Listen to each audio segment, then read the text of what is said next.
Good morning, everybody. I think we can go ahead and get started. I think everyone's here except for one person, but I think we should go ahead and get started. I would like to start by, welcome everybody. Thank you for coming. We need your input in this committee, so thank you. Like I said, thank you for coming. We'll start with introductions. I guess we could start over here at the end with Terry, if you want to introduce yourself.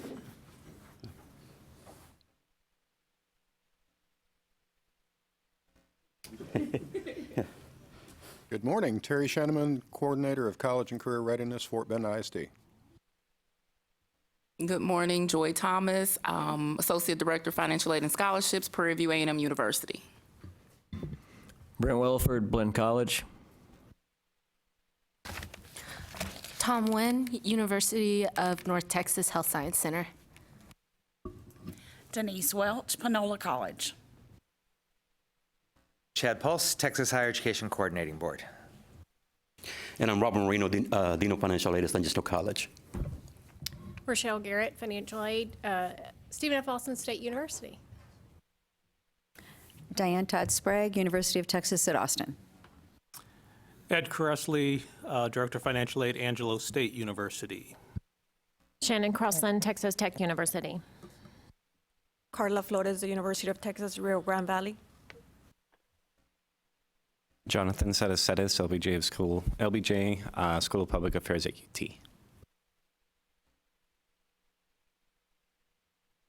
Tacey Anderson, Rice University Assistant Director. Lynn Kenyon, University of Texas at Arlington. Ben Boland, Arlington Independent School District. Foreman Thompson, Dean of Enrollment Management, Midland College. I'm Thomas Ratliff from Abilene Christian University.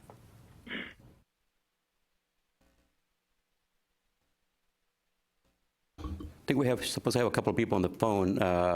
Kelly, are you on the phone? Yes, I'm here. Good morning. Kelly Stillman, Director of Financial Aid at Amarillo College. Christina, are you on the phone? Yes, I am. Christine Stewart Carruthers, Associate Vice Chancellor of Enrollment Management for Texas State Technical College. Heidi, are you on the phone? Yes, I am. This is Heidi Granger, University of Texas at El Paso. Perfect. I think we're... All right, so... Paul Gallion. I'm sorry? Paul Gallion, Jacksonville College. There we go. Jacksonville, Texas. Okay. Thank you. Okay. As for the overview of the meeting, we have a couple of presentations. We have reports from the subcommittees later on this in the agenda. There are a couple of new things that I want to implement for starting for this meeting. One of them is we're going to take a lunch break. Depending on how we're doing on the agenda, around 12 or so, we'll take a lunch break. From feedback from prior members, it was suggested that we should take a lunch break. It gives us an opportunity to both network with each other so that we can get to know each other, make us more comfortable, having conversations.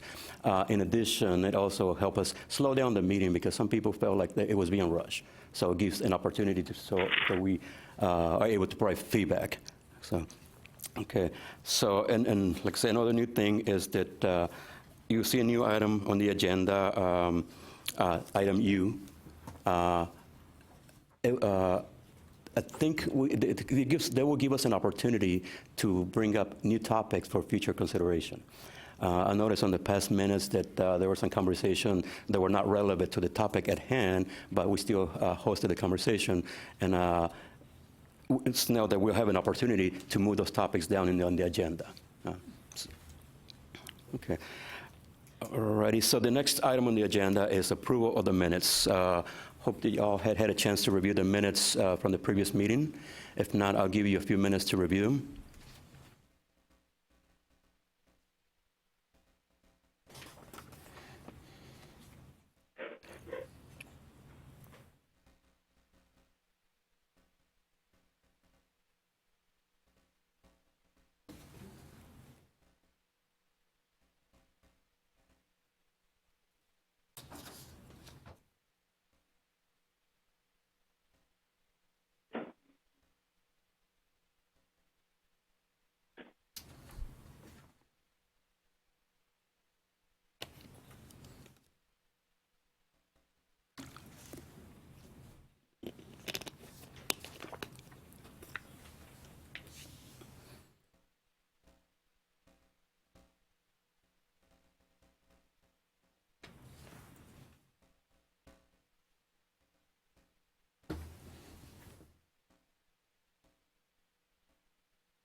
Okay.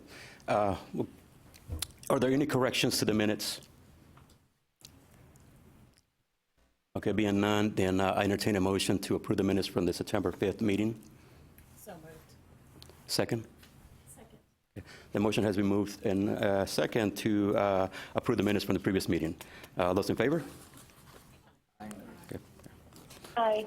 Okay. Okay, the minutes have been approved. Next item on the agenda is External Relations. John Wyatt, Senior Director of External Relations, will give us a presentation. Good morning. I am John Wyatt, Senior Director of External Relations for the Coordinating Board.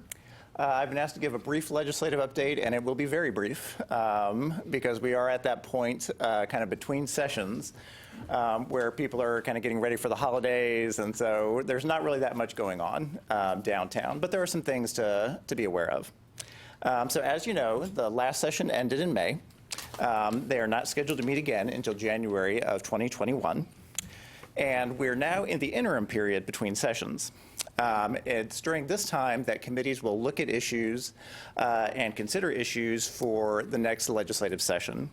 So each interim, the Lieutenant Governor and the Speaker release their interim charges.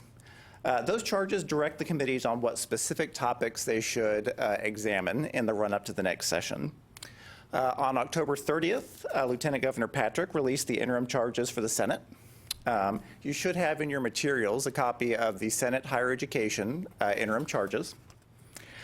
Looking those over, there were a couple that struck me as they might be particularly relevant to this committee. There's a charge on adult learner students focused on supporting first-time adult learners, re-enrolling students, first-generation students, working adults, and at-risk students being successful in higher education.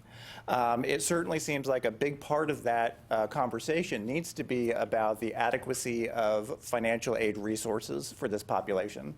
As you're all aware, our financial aid programs weren't necessarily designed with this population in mind, and so I'm sure there's going to be a lot of conversation about how do we make sure that this population has the resources they need to be successful. There's also several what are called monitoring charges. So these are charges to look at legislation that was passed in previous sessions and update on the implementation of those. One of the monitoring charges is regarding HB 3808. That is the legislation that created the Texas Works paid internship program. You may be aware that rules for the implementation of that program are actually currently published in the Texas Register and will be considered by our cause committee at their meeting in December. So the commissioner and the agency will be updating the legislature on that implementation. But the charge is also more broad than that. It tasks the committee to consider and recommend methods to increase work study and apprenticeship programs throughout the state. So that's something that the legislature obviously had a focus on last session, and they want to continue to expand those opportunities through work-based financial aid opportunities. In terms of the House, we have not seen interim charges for those committees yet. We do expect that those should come out relatively shortly. In terms of the time frame for the rest of session, unlikely that you will see hearings prior to the start of the new year, and probably more likely sometime in the spring. The Senate and the House will really start up having their interim hearings. Usually what they'll do is they will combine, two or more of their charges into a single hearing, and you can expect to have, maybe 4 or 5 hearings over the course of next year. Here at the Coordinating Board, the Commissioner and our staff will work with the committee members as well as our institutions of higher education to provide data, analysis, any relevant information that is going to help these committees make good policy decisions. And we're also, over the course of the next year, really taking kind of a broader look at our agency processes for engaging institutions and the legislature on policy.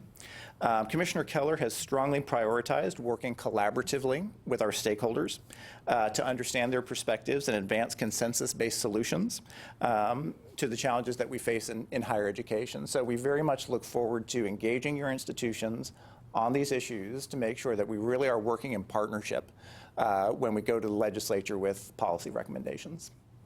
I will stop there, but I'm happy to answer any questions. Any questions?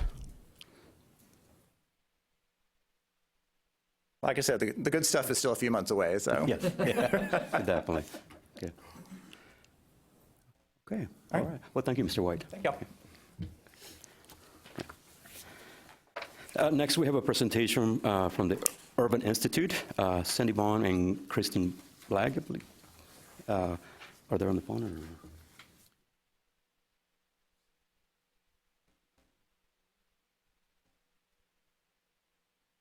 Yes. Sure. Hi, we're here. Can you see us? Can you hear us?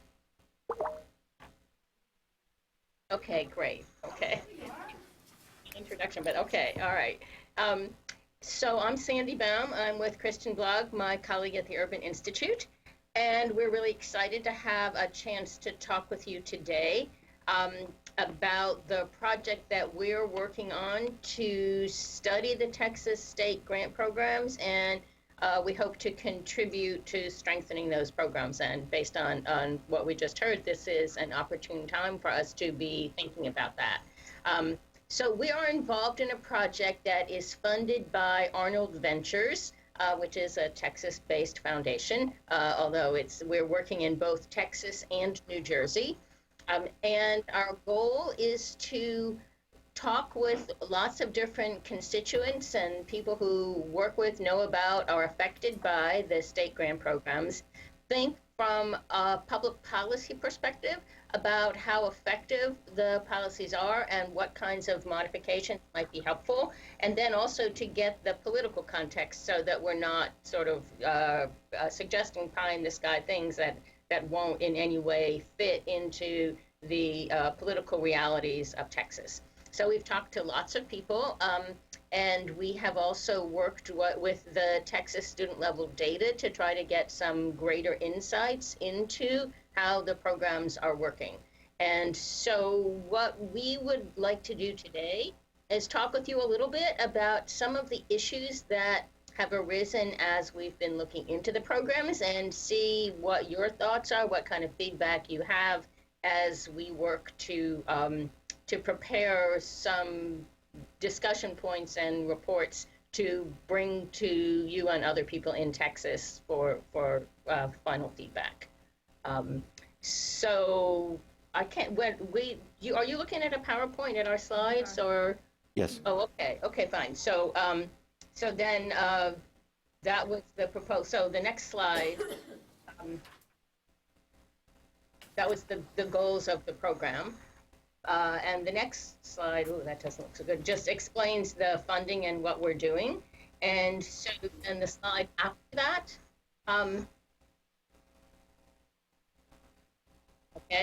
starts to talk about some of the issues we've come up with, and I'm going to hand it over to Kristen. But if anybody has any questions about what it is that we're up to, we'd be happy to answer those first before we get more substantive. Okay. All right, hearing none.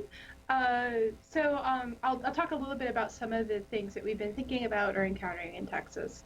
One of the most striking things is, while a lot of states have their state grant programs sort of centralized, in Texas, of course, because we have a very decentralized system that leads us to focus on the way that institutions are making their allocations of Texas grants and other grant aid.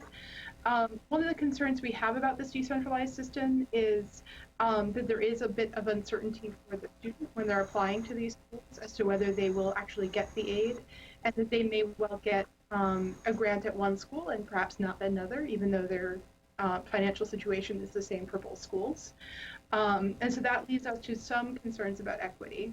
However, in talking with financial aid officers, one of the things that we've heard is that they appreciate the ability to have that flexibility in packaging for students, and that may allow them to also stretch aid further by using all the different resources they have to put together packages for students. So we understand that this is a little bit of a tension and perhaps not feasible to recommend an overhaul, but something we're interested in getting your perspective on. The next thing is the requirement that students have enough grant aid to cover tuition and fees. And so for many institutions, that means finding additional funds to top students up to that tuition and fees level. And thinking about how the Pell is part of that package for Texas grants, but may not be a part of that for the TOG. And the way that may produce additional funds for living expenses for those who are TOG eligible at institutions that do TOG, but may not for the Texas grant. And finally, we're thinking a bit about the GPA requirement for Texas grant, the 2.5 GPA, which may differ from an institution's Pell requirement. And so we're trying to investigate how many students may fall into sort of the donut hole of getting a Pell grant, but in their second year, maybe not being GPA eligible for the Texas grant.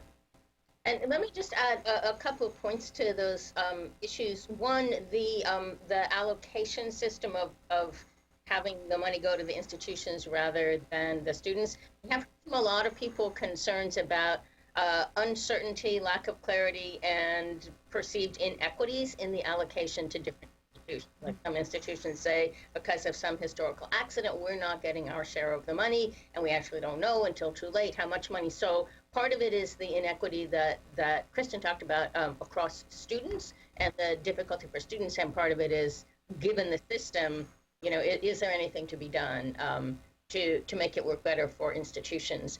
And then the other issue about covering tuition and fees with grant aid.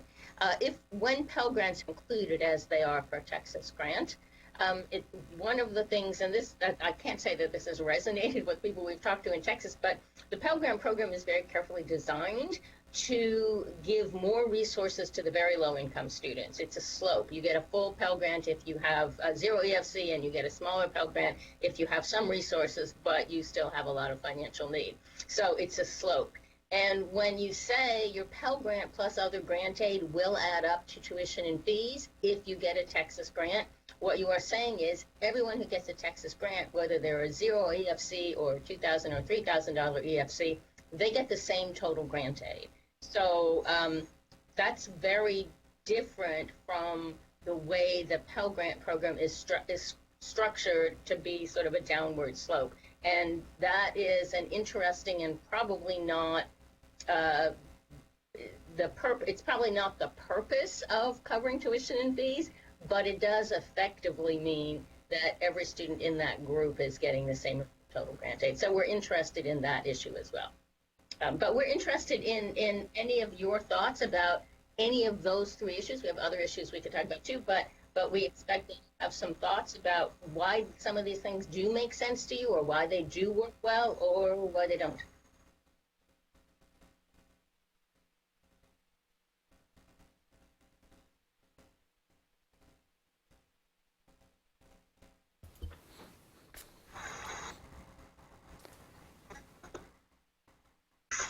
Sandy, Kristen, I don't think there's any feedback at this moment, but hello? I don't think there's any feedback at this moment, but we see your email address where we can reach out to you. Is there a particular time that you're trying to wrap this up, your research? Or? So what you said, I think, was hard to understand, was you not making comments now, but you'd like to email us if you have thoughts about this issue? It appears to be, yes, ma'am. Okay. I mean, I don't want to cut off anybody, but if there's feedback, please provide it. Someone on the phone, do you by chance not have your phone on mute? We're getting a whole bunch of static on this end. So if those of you who are teleconferencing, can you just check to make sure you're on mute? That came through very clearly to us, by the way, that comment. Well, we have the opportunity with Sandy and Kristen here. I want to make sure that we kind of dig into some of these pieces that they're bringing up. Sandy, you mentioned that in your conversations, there'd been concerns about the equity of the allocations. And I'd be interested in hearing from the committee members whether or not they're aware of any concerns about the equity of the allocations, because that's a piece that, we approach allocations within the state through the negotiated rulemaking process, and so we bring together the representatives, so our allocation process is an attempt to be representative of what the field of financial aid views as an equitable process. So I know the agency would be very interested in hearing the Financial Aid Committee's feedback on potential issues with the allocation process. So I'm just going to say from a Texas grant perspective, we went through the reallocation process a couple of years ago, and I think that significant efforts were made to make that more equitable across the state within the current regulation guidelines. So what we talked about at that time was it was not just an issue of what your incoming freshman class size was, but it was also having to fund the continuing students first, since that's really our direction. And what we are trying to do is not only get to an access point, but a success point. Again, staying with the 60 by 30 idea is that Texas grant is critical for these students to be retained and get to graduation. If the funding were to change, that would be a significant detriment to the student. I think also for the community colleges, the TEOG, we went through a similar, reallocation process and did our best to base it on the neediest students getting. The allocation is so small to begin with. I mean, we have to have some way to put it out there. So I think the level of frustration may be that the initial allocation for our Texas grant programs, we would just like to have more money in that, I think is what the frustration is on our end. That's very interesting because that seems very logical, but we are hearing from a lot of people that they are just grateful that the money is there. And actually, we're hearing less than we thought we would about the money not being adequate, and in particular because of the fact that a relatively small share of eligible students are actually getting the Texas grant, right? So it seems like that would be a frustration on campuses. So, Sandy, I'm not sure if I'm going to direct this correctly, but what I think I'm hearing from you is that you didn't hear from a lot of colleges about their allocations not being sufficient. I will tell you when we went through that negotiation process that there were several institutions that had significant changes to their allocations. Mine was one of them. It got severely downgraded. However, I understood the logic behind trying to make this more equitable statewide. The issue, what Denise is saying is that was the overarching conversation, I think, this last year, going to the state legislature and saying, we understand that this needs to be fair statewide, but state legislature needs to look at how much more support they can give. I will tell you in my 11 years here that our support peaked about, what was it, somewhere between 2006 2008, and then there was a severe decline, and we're slowly getting back to that point, but we're just now getting back to where we were a number of years ago. Right. And what about the constraint of having to cover full tuition and fees for all grant recipients? Obviously means that you're giving more grant aid to fewer students, and I mean, it's just a trade-off. I mean, it's not at all clear in terms of supporting student success, which you're talking about is clearly a primary goal. Whether it makes sense to do it that way, is that something that institutions find to be really a problem, or are institutions satisfied with that regulation because of seeing that at least those students are getting a reasonable amount of aid? Go, Brent. This is Brent from Blinn College. I would tend to say we were probably the only school and two-year school in this situation because probably 90+% of our students are out of district, while most of the two-year schools in the state, the majority of their students are in district. So we're spending between $400,000 and $450,000 in additional grant money to cover the tuition and fees that the TEOG does not cover.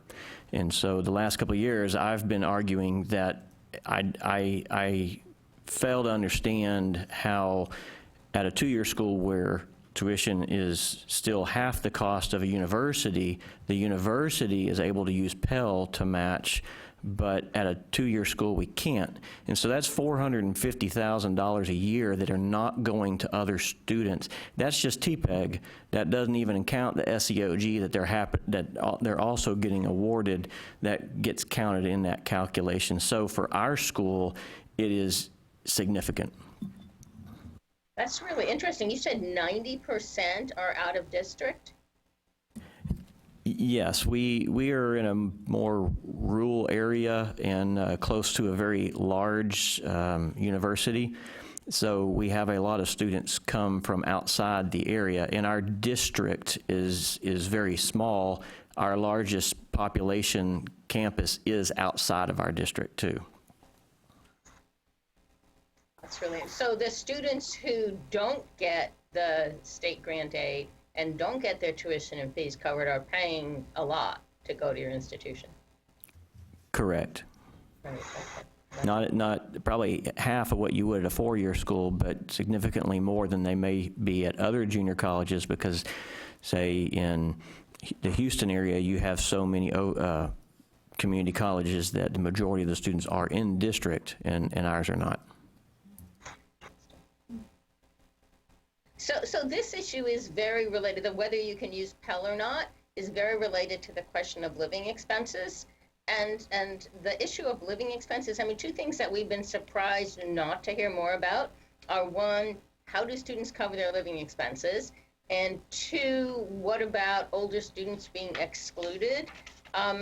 So we're curious about your take on those issues and whether there's a lot of frustration about that, or whether they just don't worry people too much, or what your perceptions are.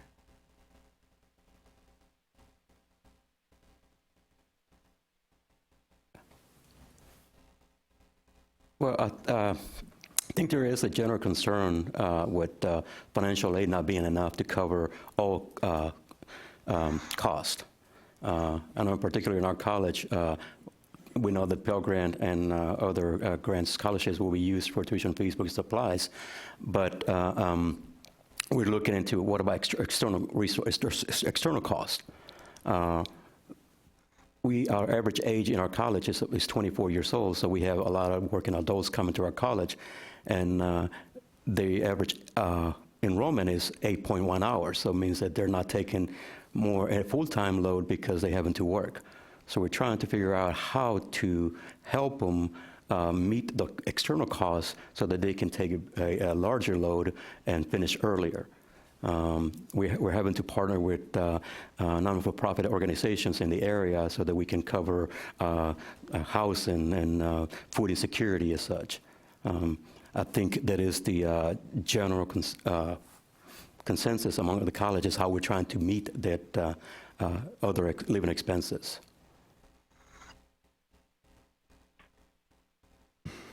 At Blinn, we do have on-campus housing, and a third to half of our students on that campus are usually receiving TEOG because they're the lowest income students. Because Pell is not a matching factor in TEOG, it helps them afford the housing because the housing is expensive. But we're also wrestling with, here's $450,000 that didn't get sent to other students.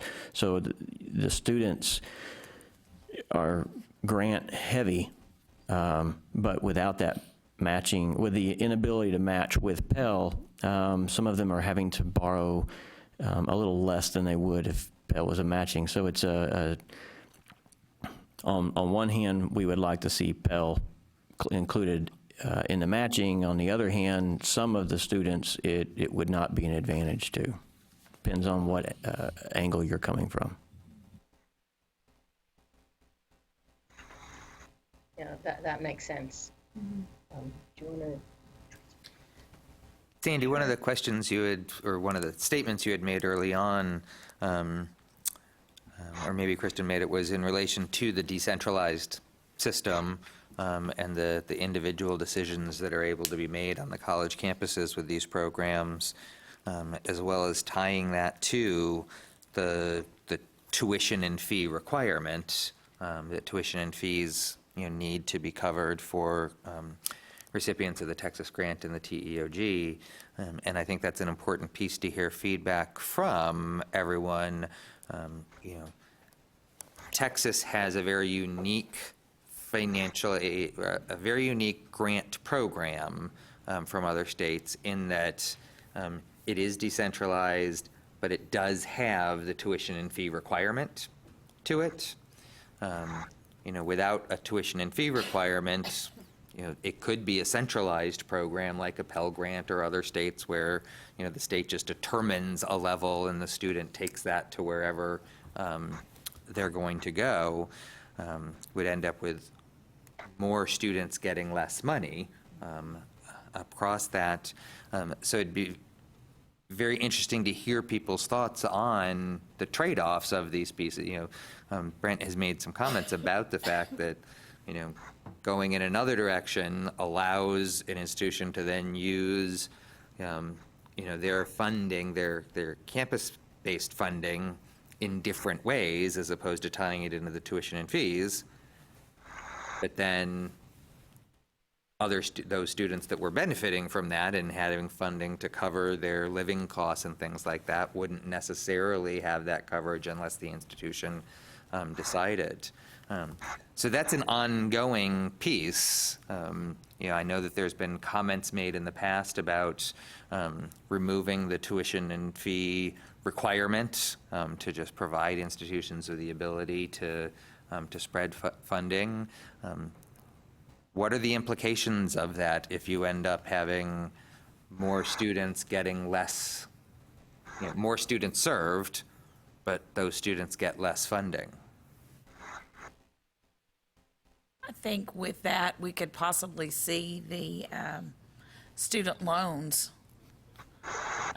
would go up, obviously, because if you're giving more students less money, they still have to meet those costs, whether it's direct or indirect. So I think that the possibility of the student at my school that gets TEOG, I'm very fortunate. Our costs are very low.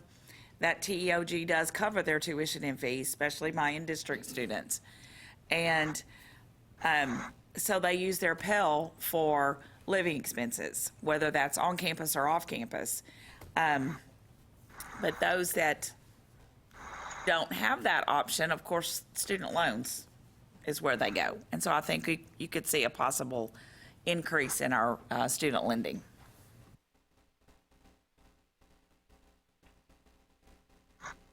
I think just to kind of pivot off of that, because especially during my undergraduate, I did take out, or I did receive a number of grants and such, and it was a significant amount that covered. And this was at UTEP with a low cost of living, very low tuition rates, and very low resources and stuff. Without such significant help, it's true. The only other track would have been, I don't have a home to live in, or I'd take out the loans. And especially with my first semester at Texas Tech, when certain amounts weren't covered and stuff, I took out a $7,000 loan, and now it's matured up to $10K. So, that's the only other option, honestly. Just from the student perspective, at least in that case.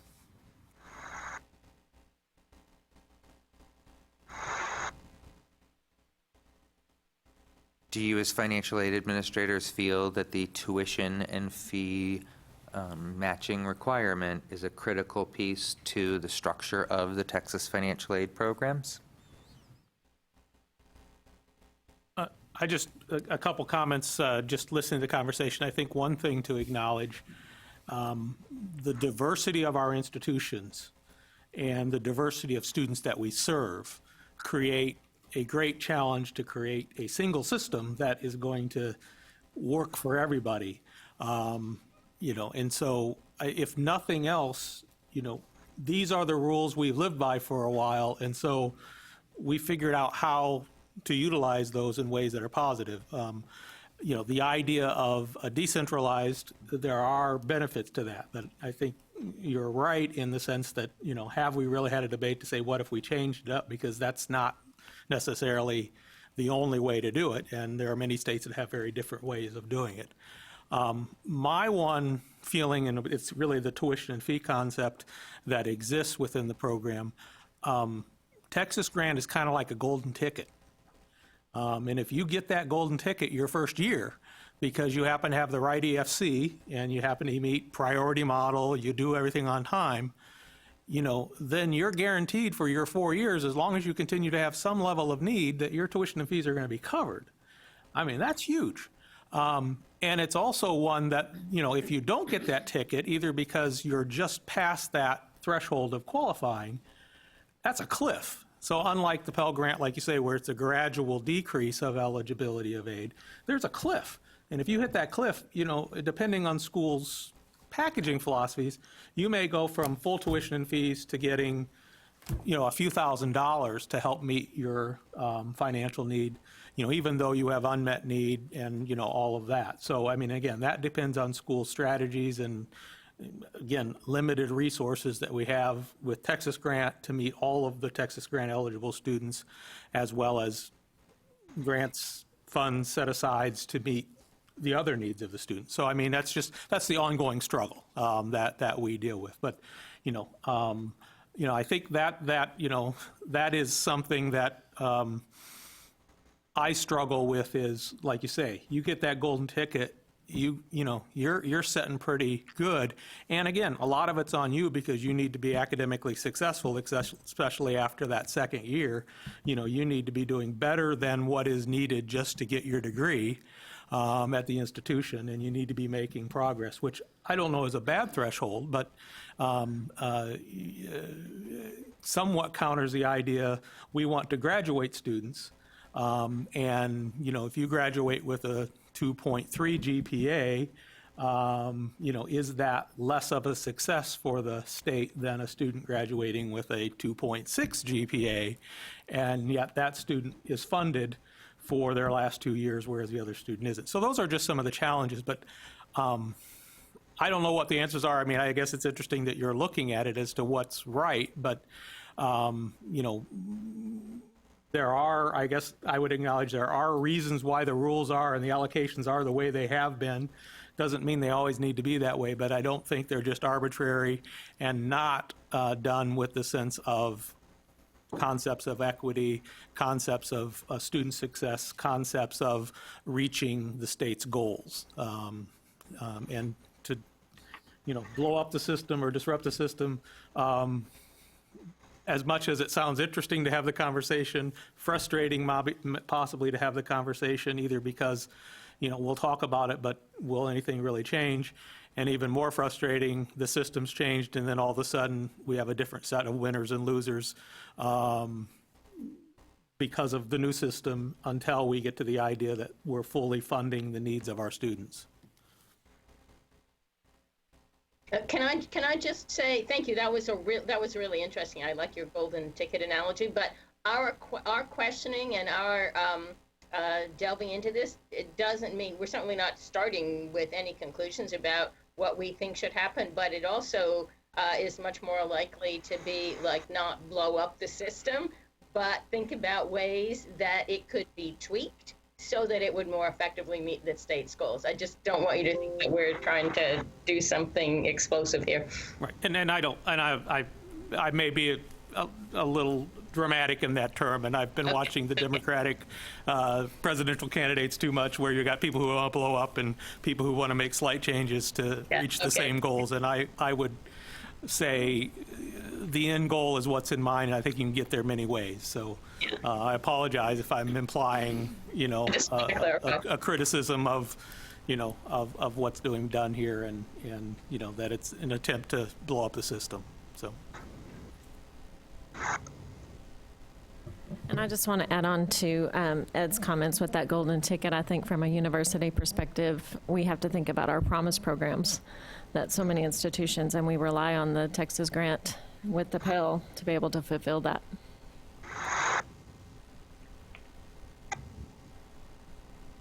Ed mentioned about the GPA requirement and the fact that the state programs, you have to have the 2.5 after the second year, and just interested in hearing other people's thoughts on the impact of that and how it helps or hinders our programs. It is very difficult to explain to students. It appears to be an arbitrary barrier. If you're talking to a student one-on-one and you're saying, okay, you had Texas grant, now you don't, you still have your Pell, you still have your institutional aid, that's very difficult for them to wrap their heads around. Yeah, at my college, we lose about half of our initial students to this second year because the GPA requirement. You know, we have a minimum requirement across the board for federal aid, but also they maintain that, but then they lose their TLG.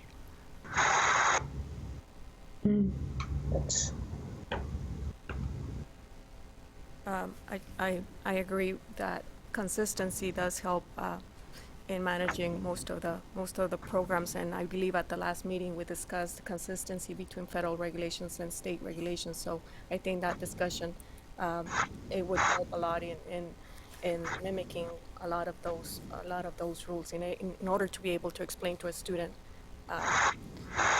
Times we do have trouble doing that.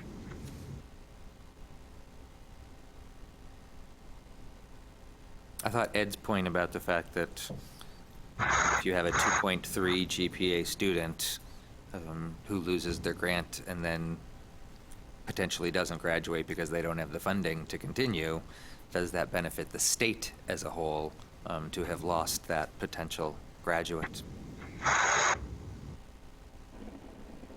It's Kelly. I'd just like to interject here about our non-resident students that depend on our TEOG funding. The 2.5 or GPA is a huge barrier for those students because if they don't meet that target, then they lose out on the only fund source that they have with us, and so then they're kind of left hanging out there, and we're scrambling to try to help them find scholarship funding or something that they can qualify for. And which population are you talking about? I'm sorry, our students that complete the TASFA application that don't qualify for the federal financial aid. Okay, so they're residents, they're just through the affidavit process. Yes. Okay. I got a little worried that you were awarding it to non-residents, so I just wanted to make sure.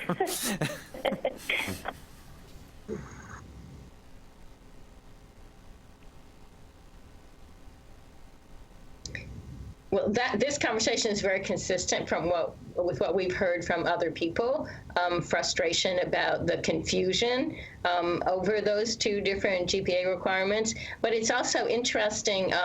There seems to be a lot in some of the provisions of sort of wanting to give the money to the students who are most likely to succeed, and with the logic that, you know, if students aren't going to make it through college, why are we giving them the money? But then one of you brought up this tension over, well, maybe if we gave them the money, they would actually be able to get through. And are you taking students who are on the brink of success and on the brink of being able to complete their degrees and then not funding them and therefore losing them? I mean, the students who are, you know, doing really, really well are probably actually the ones who are most likely to be able to finish, even, not that you should take the money away, but even if you did. And so I think looking at that question, it is one of the things that we would like to sort of gain more insight into how much impact that GPA requirement really is having, and we're going to try to look at that with the data.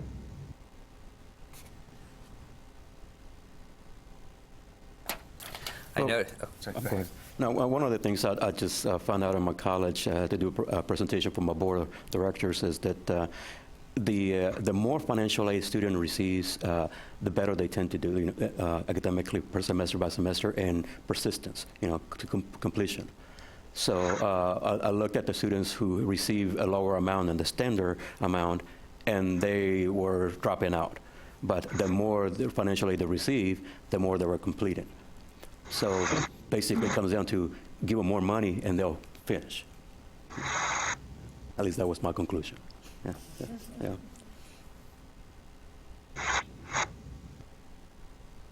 This is Christine. We've actually seen that a step further, that the students who are choosing to enroll in our institution are doing so because they have enough aid to cover their tuition, and if they don't, their chances of enrolling drop to about 30%.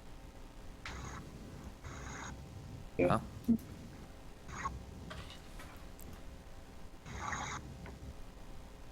Sandy, on your slides, I just want to comment on the fact that you have a slide, one of the slides says about difficulties in covering transfer students. Yeah. We've covered that topic in great depth in this committee. And actually, this committee is really kind of what brought a lot of the issue to light as to the transfer students and those students going into the four-year institutions and how few of them are being funded through the Texas Grant Program. So I just wanted to point that out, that it's not that the committee doesn't share that concern, it's just that we've kind of analyzed that one or talked about that one extensively in this committee. Do you have a solution?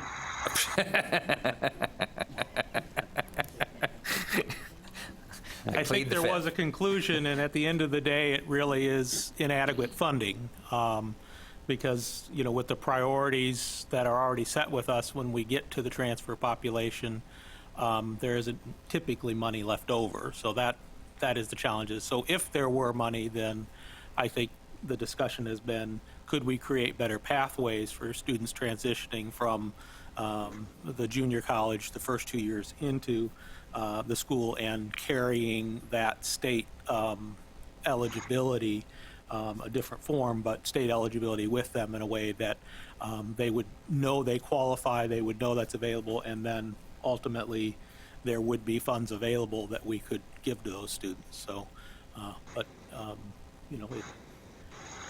my conclusion of the conversations we've had, and I'll just give my conclusion, is until we have adequate funding, really having a conversation about better pathways is somewhat futile. So, and that's my take only.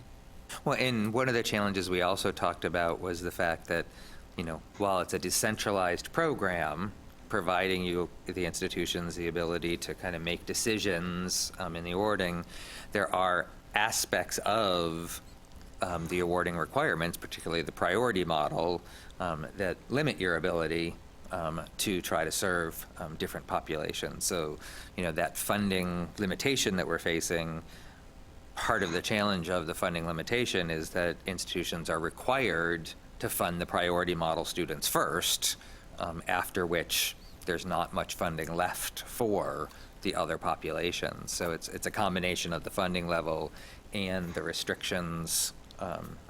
It's been indicated that those restrictions also do that. So I think those combined, it's kind of a challenge that it's a decentralized program, but not a decentralized program in the sense of how many requirements are put on there.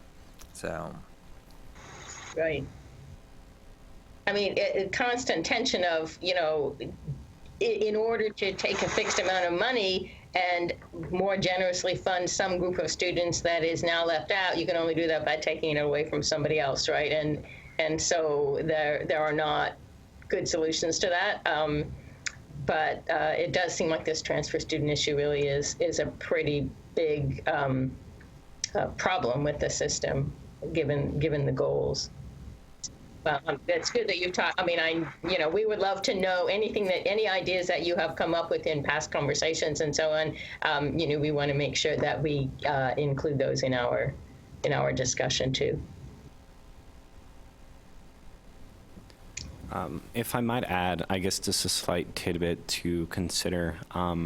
for one, at least on the student perspective, the grant matching, the tuition matching does provide a lot of ease of mind, per se, especially as I've gone through all the financial aid processes and everything else of that sort. Just having that has always been a little bit easier.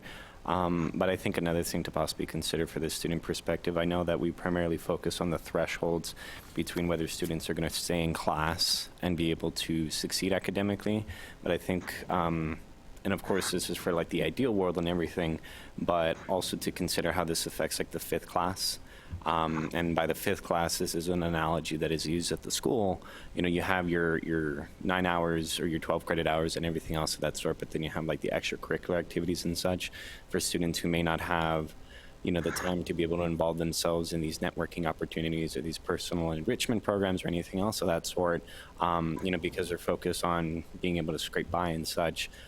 It also, not only affects their grades, but it also affects that fifth class aspect, and really a lot of the enriching and transformative experiences that these students can be able to go through that, help them excel throughout. So I think it's just another small tidbit to kind of consider, especially as we look at all these thresholds, but beyond that, and some of those kind of metaphysical realms that we don't always take a look at.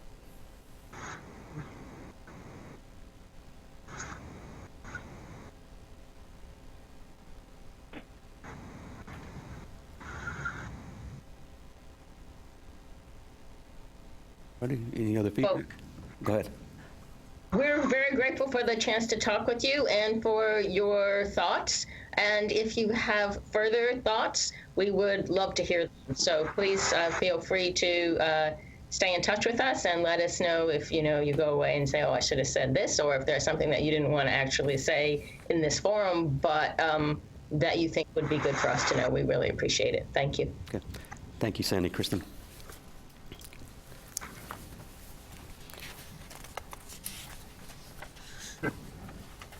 Thank you. Okay, so moving on to the agenda, the next item on the agenda is proposed update to Texas Administrative Code. Ginger, Senior Director in Innovation and Policy Development.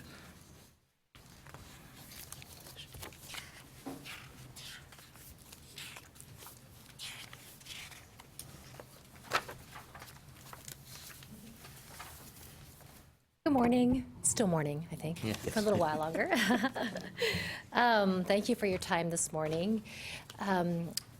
Related to any rules that are about financial aid practices or policies, we really appreciate the opportunity to present them to you before we advance them through agency processes. So based on our conversation today, these changes will presumably go to the March cause or CAPS meeting and then to the April board meeting. So, as you know, Senator Zeliger sponsored a bill to clarify the legislation around SB 887, or the student debt letter, because he wanted to make sure that his legislative intent was upheld, and his intent was regarding private loans, that they are not required to be part of the student debt letter. So SB 241 from the most recent legislative session is to clarify that private loans are not required. So I know this is a lot. Let me just walk you through it. So these are the proposed changes for your review. And I've shown them using track changes here so you can see what we've actually changed. Of the 5 sections in the current administrative code, we're only changing 1 section. And of that 1 section, 21.49, there are 6 subsections, and we're only changing 1. So let me walk you through what those changes are. So we took advantage of the rule change process, since we knew we were going to go through it for SB 241. We wanted to address some frequently asked questions about the debt letter. So the language underlined in gold is what we've added to clarify the rules. The language underlined in blue is the language we've added to address Senator Zeliger's SB 241, that private loans are not required. So over the last year and a half, we've received a lot of questions asking about state loans accrued at other institutions. So staff have determined that state loans, under the intent of this law, are not considered private loans. So state loans are not considered private loans. And so using the language of the bill, state loans must be included in the letter. That being said, the caveat is that what must be included for state loans are those incurred while the current student is at your institution. So if the student incurred state loans while at another institution, you could include those if you reasonably have access to them. But it may not be information that you have, so then you would not be able to include it. But you do have the information about state loans at your institution. This is why we're referring to the difference between state and federal loans in our changes. So I think, go back. Okay, so this may also section that we've added, so that refers to state loans at other institutions may be included if you have them. Private loan information may be included if you have it. So we included this may also language because we wanted to give institutions who have already integrated private loans into their letter the opportunity to keep those should they choose to. But this does hopefully clarify that they are not required, but they may be included. These are just some relevant links for the rule change, the original legislation, the Senator Zeliger's bill from the 86th session, the education code, the administrative code, and I've just included those there for those of you referring online or watching online. You can click through those to find that. Do want to remind you also we have some resources available for you as you implement your student debt letters. We had 2 webinars last year, one with Indiana University, who was the first institution that we know of that implemented a student debt letter, and the second was with You Aspire to help you think about the language to use so that it's easy for students to understand. So those links are to those webinars. And also want to let you know that the student debt letter questions have been managed thus far through my division, Innovation and Policy Development, but we are moving them over to Chad's area, and that will be forthcoming. We'll keep you updated on that. So at this point, I'm happy to answer any questions. I wasn't quite sure how to present the text in a way that would be easy for you to see how we've made the changes, because I know track changes can be a little bit of an eyesore. But again, happy to answer any questions about this.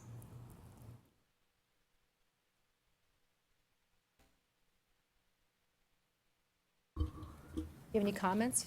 Any comments you want to share? I think this will be helpful for us as we're trying to get the letter. I mean, it would be great to include all loans for the students in the letter. However, we don't have an easy way to extract that information from the Coordinating Board database and put on the letter.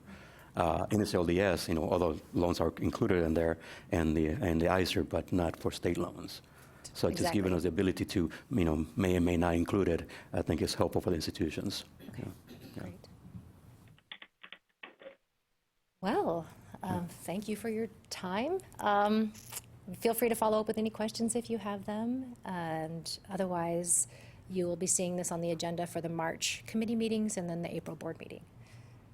Okay. And so timing-wise, I'm guessing then that this will probably go into the Texas Register probably in February, late January? So I believe so. We're already technically past the internal deadline to let's ask Michelle. She can tell us more. So, but I think Michelle's going to be understanding of the delay, the slight delay. So, what is the time frame for the Texas Register? I believe that January it gets routed for approvals, and I believe it's Yeah, I don't think we're behind for the No, March meeting. Oh, okay, I good. think you're, No, you're we're good fine right on the now. March meeting, so, because I guess It's usually I'll- about 2 months before the meeting. Yeah. So So after you'll- the new year, you'll see this posted in the Texas Register for the 30-day comment period. So, but hopefully, if you're all thinking that it looks okay, hopefully the rest of the financial aid community will also think that it's okay. Perfect. Well, thank you very much for your time. Yeah, thank you, Dr. Williams. Okay. Okay.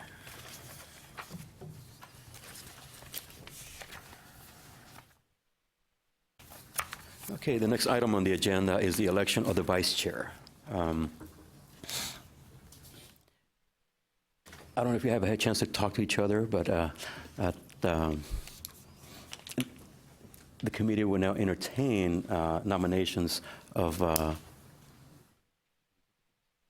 What? You have to vote for this, for the vice chair. Yes. Okay. Okay. Well, we need nominations first. So we need. Okay. So. The committee will entertain nominations for the vice chair, and dependent on the number of nominations, we'll get to vote on the individual. Any nominations? Robert, could you explain the role of the vice chair? Oh, sure. The vice chair is basically the chair in waiting. Okay. It would be when my term is over, the vice chair will take over as the chair next year. What they're going to be doing is just basically working with me and preparing, me and Dr. Pools, I'm preparing the information for the meeting, for the next meeting, and just staying informed on the committee's activities, because like the next year they'll take over. Yeah. And are there any restrictions as far as who can be nominated or preferences as far as second-year members or anything like that? There's nothing in our rules that have any specifics on that. One thing to be aware of is the vice chair is a 3-year term. You'll spend the next time as vice chair, then next September it would be the transition, and so take over as chair next November, December, and then you spend a year as past chair, providing advice and guidance to the chair and the vice chair. And the chairs, the 3 chairs, are the primary group that I use as staff liaison to the Financial Aid Advisory Committee to connect with in between the meetings for decisions that need to be made that don't require the approval of the entire committee.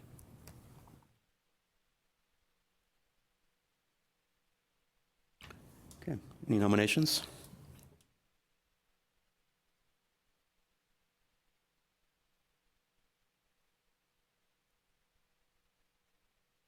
Kind of hard to nominate someone until you've had an opportunity to talk to them to see if they're willing to serve.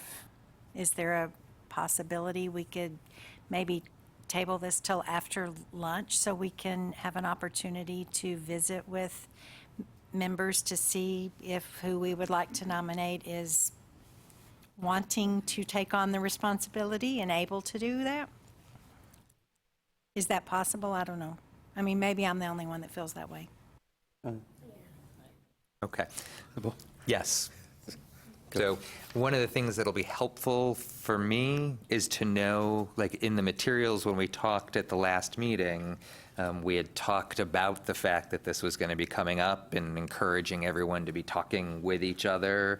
Now, to Lynn, I realize you're new to the committee, but others of you aren't new to the committee. So any feedback you have as to how to make it more clear that this is coming up, because I know people are kind of looking like they're surprised that we need a vice chair, but we have talked about this in prior meetings. And so I would look for some feedback from you all independently as to what can the agency do to make it more clear that this is an important piece for us to prepare for each meeting. Chad, one thing that might be helpful is if we have a really simple operational calendar for the committee ahead of time for the year.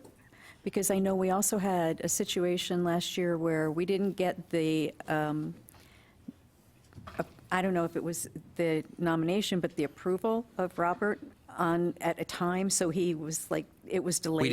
It didn't make it onto the open meeting posting. yeah. So, and we do have a, that I can share, a standard meeting agenda topics for each of the 4 meetings of things that we know will be on each of the meetings.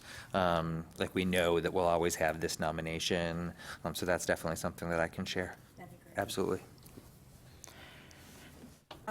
Just a question, and I don't know if this is possible. Would it be feasible to ask if anyone would be interested, and then I guess we can vote on that, like know who would be interested in being a vice? I don't know if that's possible. I'm sorry, not quite understanding what you're... Would we be able to ask who would be interested in being a vice chair, and then that way we know who? Oh, you can self-nominate. Like if there's anyone interested in being vice chair, you can self-nominate yourself. Okay. Yeah, so. I guess if anyone is interested, that way we know that that person is. So I was I just guess asking. Carla's asking, would anyone like to self-nominate themselves? Or you want to Yeah, nominate it? that's definitely the nomination process is. Sorry, this is the first year that we've had this struggle. So all the other years, people have been nominated, so. Well, I have someone I'd like to nominate, but I just don't know if the person is interested. They can always say no. I guess maybe I should mention, like in past years, people have nominated people and the other people have said, nope, I'm not interested, or yep, I am interested, so. Well, If you would like to I nominate. would like to nominate Ed. Are you interested, Ed? Do you want to say? I'm not opposed. Okay. Okay, there you go. I'm willing You to have say. I nominate you then. Okay, thank you. Would anyone else like to self-nominate or make a nomination of another person?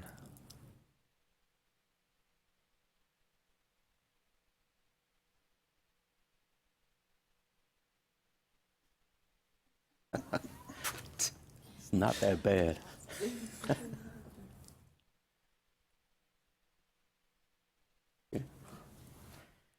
Okay, so we have one nomination. I guess if there's no, we need the motion to approve, right? Unanimous vote. Since we only have one nomination, we can move forward with the vote and to, I guess, elect Ed as the vice chair and to be chair for the next year. Is there a motion? So moved. Yeah. Second? A second? Okay, so it has been moved in second and to elect Ed as the next vice chair. Okay, all those in favor, say aye. Aye. Those opposed? Aye. Same sign? Aye. Oh, okay. So, all right, so the ayes have it. Ed has been elected as the vice chair. Okay. Congratulations.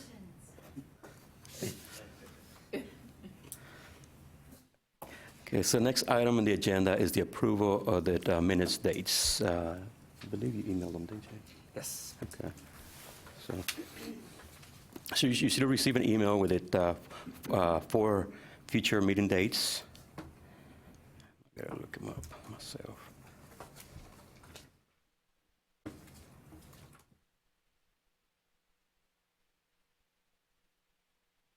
This is Christine. I move to accept the meeting date. Okay. Is there a second? I'll second. Okay.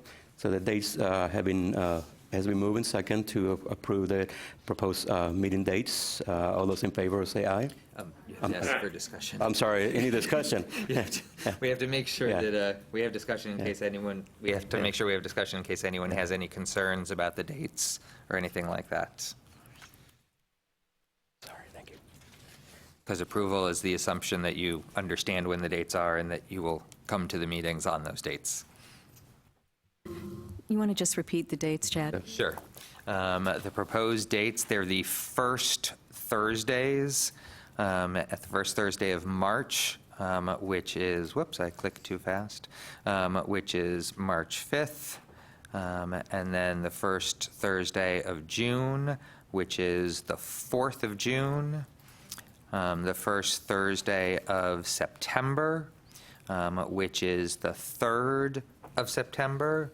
One thing to note, Labor Day is later this year, and so the first Thursday is before Labor Day as opposed to after Labor Day. And then the first Thursday of December, nope, I'm sorry, that's a lie. We actually looked at doing it we proposed the second Thursday of December, the 10th of December. The reason for that being so that it would not conflict with the FSA conference.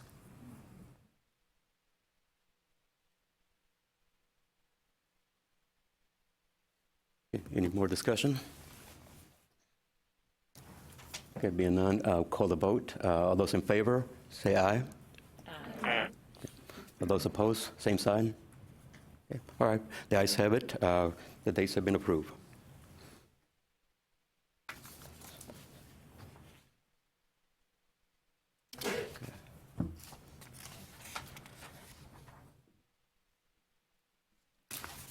Okay, the next item on the agenda, I want to take a minute to discuss the expectations of the committee members. I know I had a discussion this morning with new members, and we went over the operations of the committee.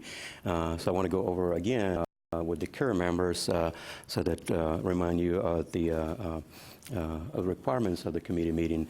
One of them is being that you are to review all material, prior to the committee meeting. This way you come prepare and we can have a thoughtful conversation. In addition, you're expected to attend the meetings. If you miss more than 2 meetings in a row, you're not to miss more than 2 meetings in a row. If you miss 3 meetings for the year, your membership could be canceled. No, I'm sorry, I need to clarify. Okay. If you miss 3 meetings in a row, or you miss 3 meetings in a year, you automatically vacate your position on the committee. So, if you cannot make it to the meeting, you can assign a non-voted substitute, a participant. Also, you can call in, but however, we strongly recommend that you come in. We can have a better conversation face to face. Also, all the meeting days, agendas, step notes, recording, roster, and all the step contact, they're posted on the Coordinating Board website. Please bookmark it because that's where you will find the proposed agenda and any past content from the previous meetings. As far as for lunch, like I said, this is the first time we want to have a lunch break during the meeting. In the future, the coordinating board will not pay for your lunch, so you're expected to bring cash so that you can pay for lunch during the lunch break. Since that's new, let me just clarify for everyone. We'll provide you with information in advance so that we can gather orders and let you know how much it'll be. The agency doesn't have funds to be able to cover foods, and so Robert was gracious enough to be able to have his institution cover the lunch for this first time. But we'll definitely reach out to you a week or 2 in advance to make all the lunch coordinations. We just ask that you make sure you bring cash that day so that then we can cover everything. Thank you. Okay. Okay, so that's all I have on this topic. The next, I'm sorry, are there any questions? Okay. Next item on the agenda is prior Financial Advisory Committee business. Dr. Poole? Actually, in looking through the prior agendas, I don't have anything specific under the prior business section since everything I was going to talk about has its own agenda item for us to talk about. So we'll cover all those items. Okay.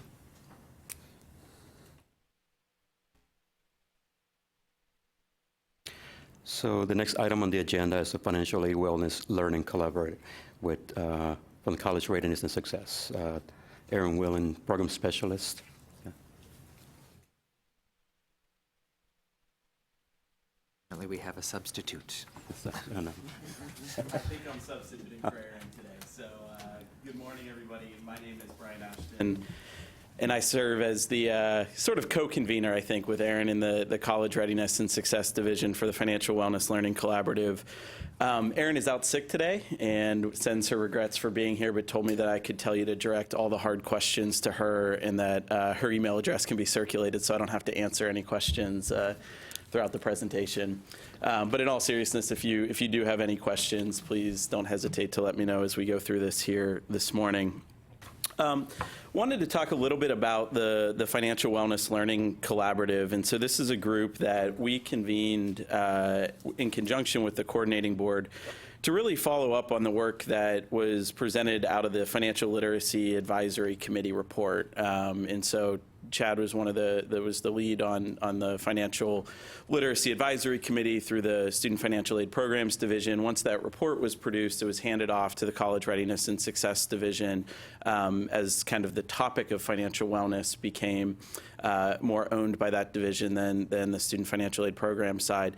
And the Learning Collaborative is a little bit different of a structure than the Advisory Committee. And so when we put together the Learning Collaborative, really one of the major differences is that we're looking at this as just a one-year standing committee. And so we're about halfway through that year that we've been working with the Learning Collaborative.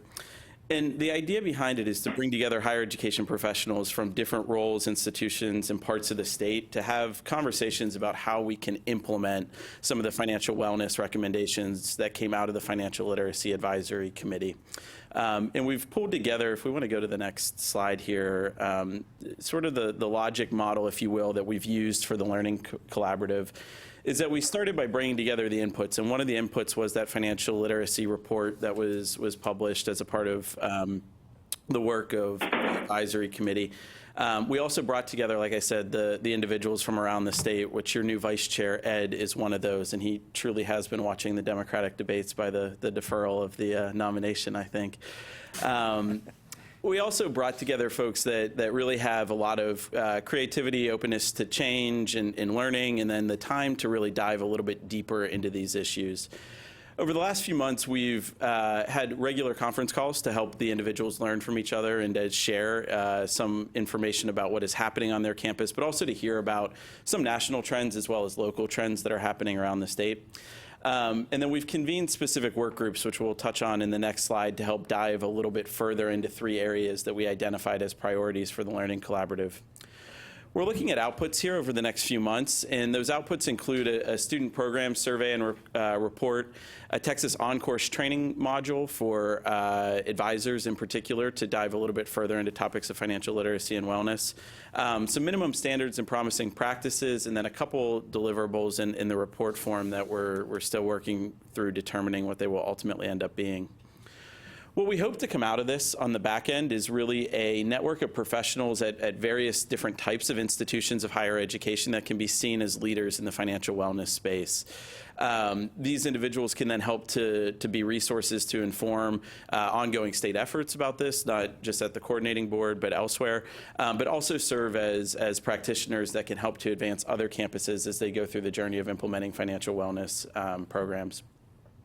Longer term, what we really hope is to reiterate Texas's leadership in the space of financial wellness, in particular with advancing some evidence-based practices to help educate students about their finances and the financial decisions that they're making, to help think more critically about how institutional policies impact student financial wellness, and then to provide some of those, again, minimum standards for what a best practice of a program may look like.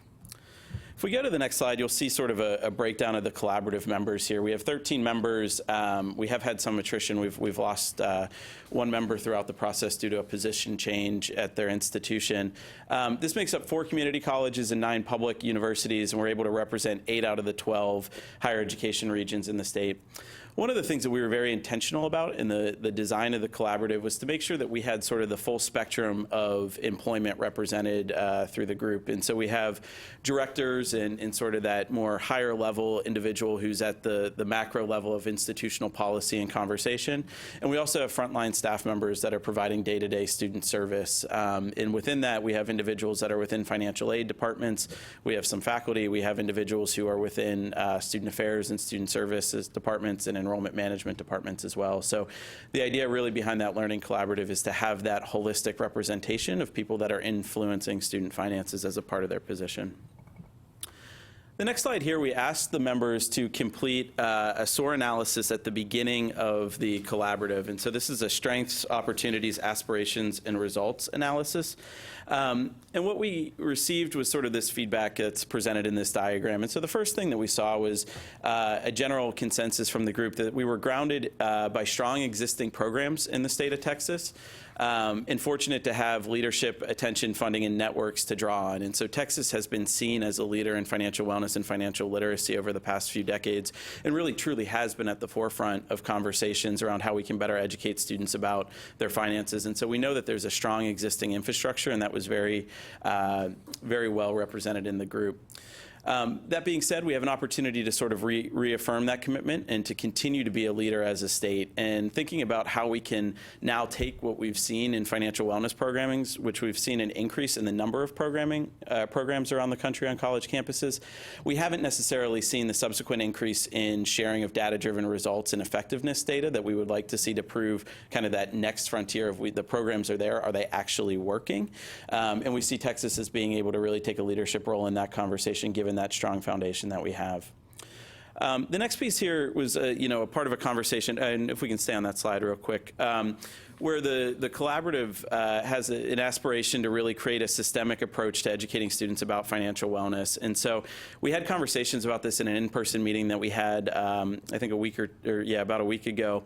And as a part of that conversation, we really reaffirmed the idea that in order to impact student financial wellness, we first have to impact the system level before we can impact the individual education, and that the educational efforts are made much more effective by that broader systematic influence, and making sure that we are being cognizant of the various inputs that impact the student's ability to make financial decisions.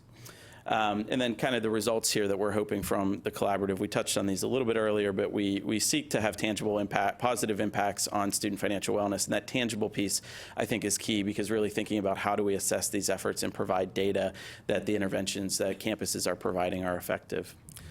If we go to the last slide here, one of the things that we wanted to do to make the best use of the individual's time that we brought together was develop working groups. And so the collaborative meets on a monthly basis as a collective group, and that's really for information sharing and trend dissemination.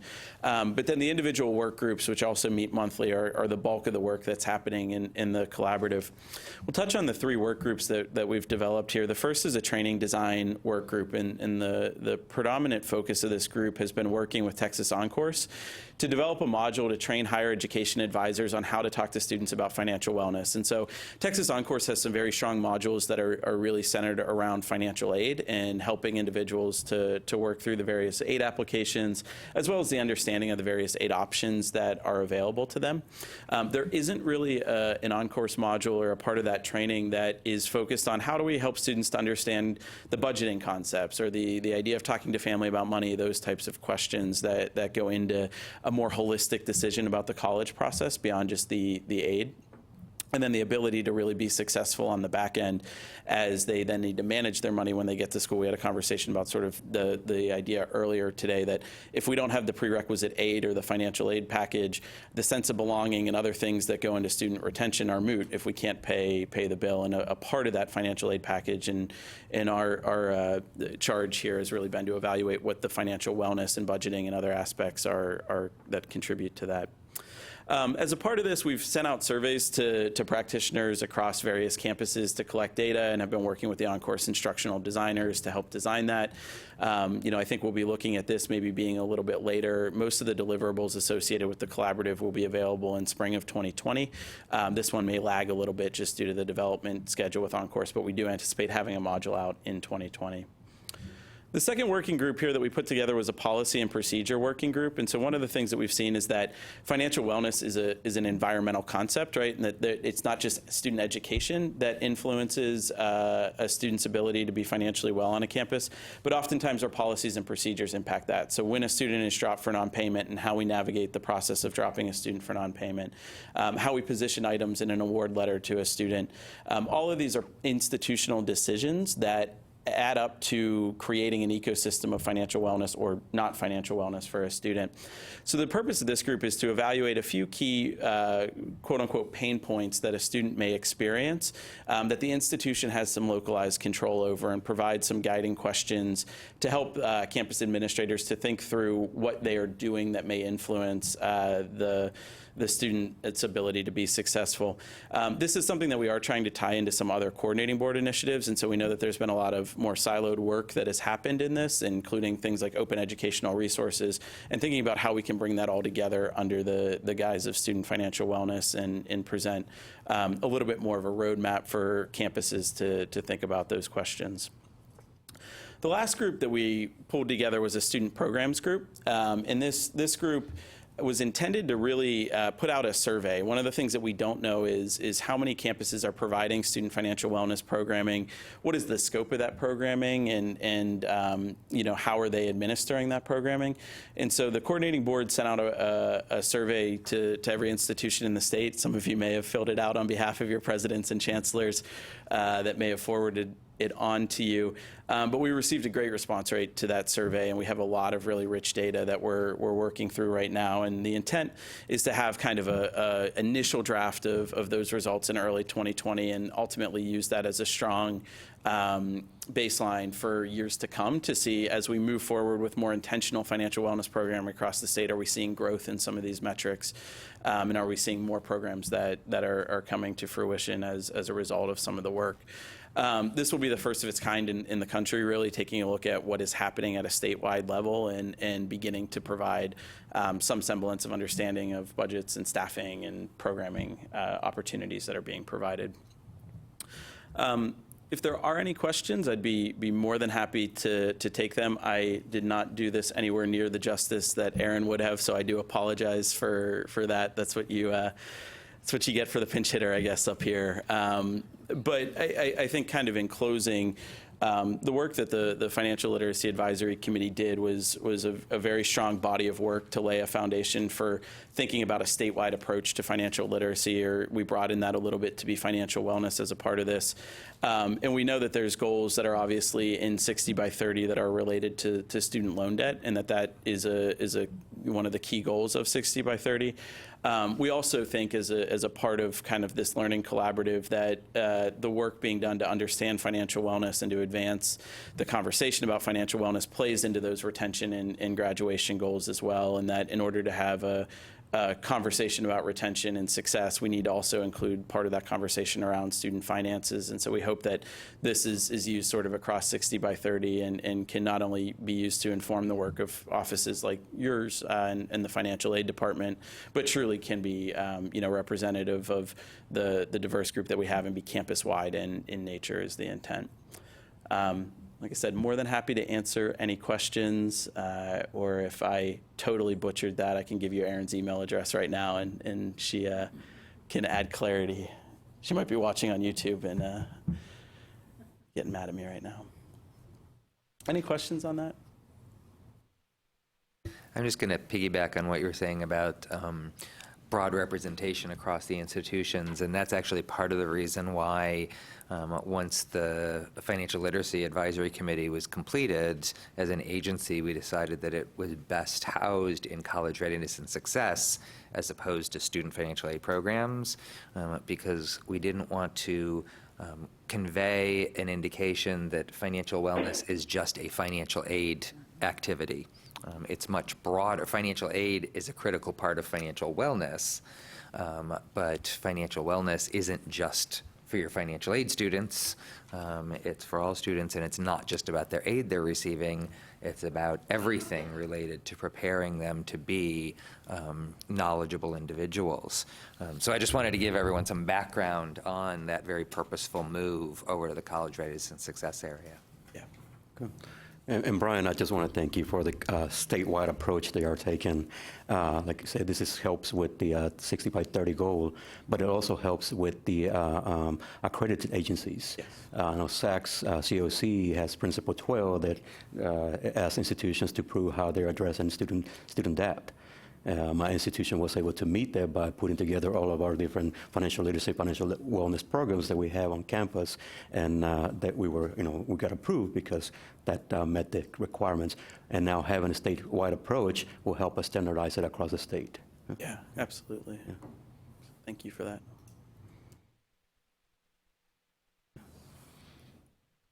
Ask a question. Yeah. Was there a discussion in the meetings about how this financial wellness approach could be also collaboratively used with high school students? Yeah, so that's been kind of a reoccurring conversation, and it was certainly a conversation on the Financial Literacy Advisory Committee as well, and sort of what's the role of the crossover into the P through 12, K through 12 environment. Part of the Financial Literacy Advisory Committee was thinking about how do we create some common brand that goes across and provide a trusted information source, if you will, for people to turn to. And I think that's something that we've discussed a little bit as a part of the collaborative as well. What we've talked about, especially as it relates to policy and procedure, is that this starts when a student expresses really interest in an institution. And so if the student has expressed interest in going to higher education, that's really where the journey of an institution's role in the financial wellness space begins. And so we've been attempting to start there without overstepping the bounds into, sort of the high school programming aspect. And obviously are interested to see what opportunities are there long-term from a House Bill 3 perspective and some of the ongoing efforts that are happening. But it is a part of the conversation, but not the focal point of the conversation, I'd say. Yep. Ed, anything to add?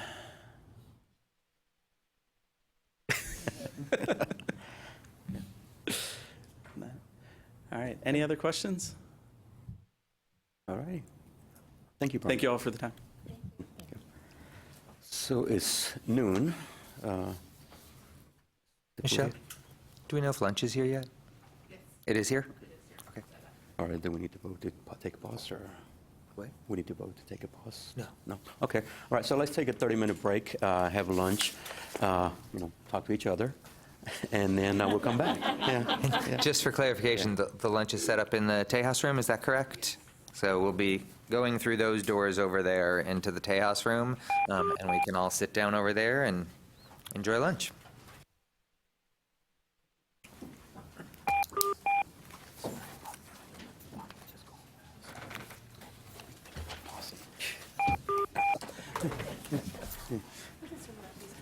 Yes. Yeah. Absolutely. Okay. So bad, early on my last meeting. Come and see what you have for lunch. Well, come over and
Okay, we're going to get started. If you're on the teleconference, if you could be sure to mute your phone. Whoever's vacuuming, could you mute your phone?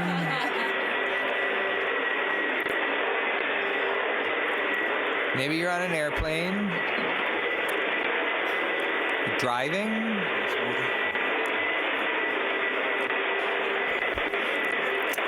If you're on the phone, could you let us know that you're on the phone?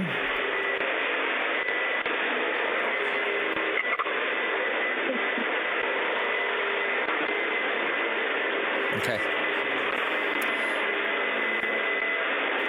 Kelly, are you on the phone?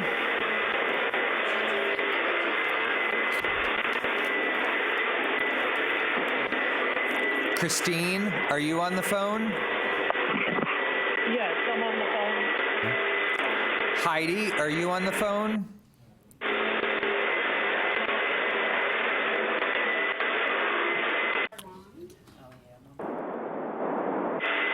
Paul, are you on the phone?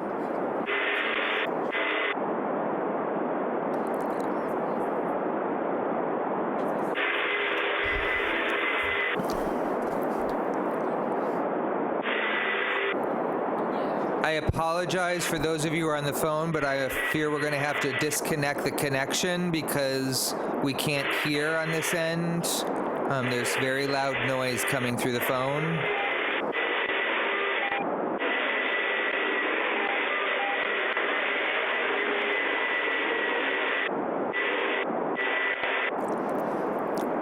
We're going to disconnect the call.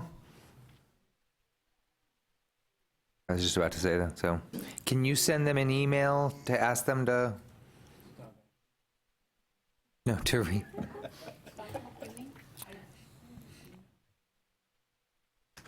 Oh, no, I was just saying, could you send them an email to have them call back in? Because, yeah.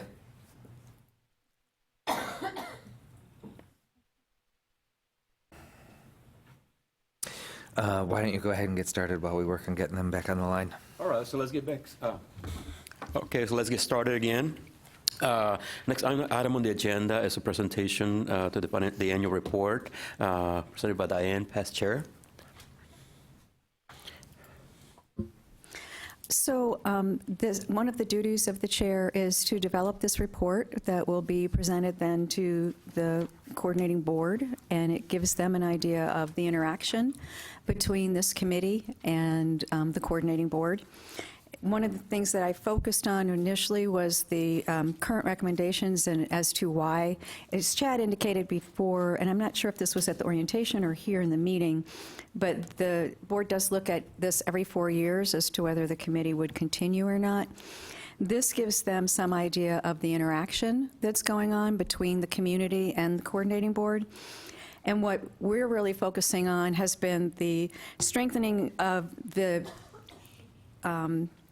how we approach strengthening the programs so that students have access to higher education, and again, this idea of retention, right in line with the 60 by 30. So the fact that we can interact with the coordinating board and discuss and give feedback on the initiatives where it would have a real impact on state financial aid programs is absolutely critical. To work with the FAAC in seeking feedback on how the state programs could align with federal programs. The intent here, as we've been talking with Chad, is make sure that to the extent possible we can eliminate any artificial barriers to students. That is the last thing that we want to happen for students, that they have this confusion as to how I qualify for a state program and keep my state program as opposed to a federal program. The subcommittees, I think, have been invaluable relative to the work with FAAC. The Data Collection Committee has done a tremendous amount of work on the FADS reporting and the auto grant payment process, and that, I think, has given a lot of value add, both for FAAC and the community. Okay, let me make sure I'm losing my place here, I'm sorry. And then we do give feedback on legislative issues.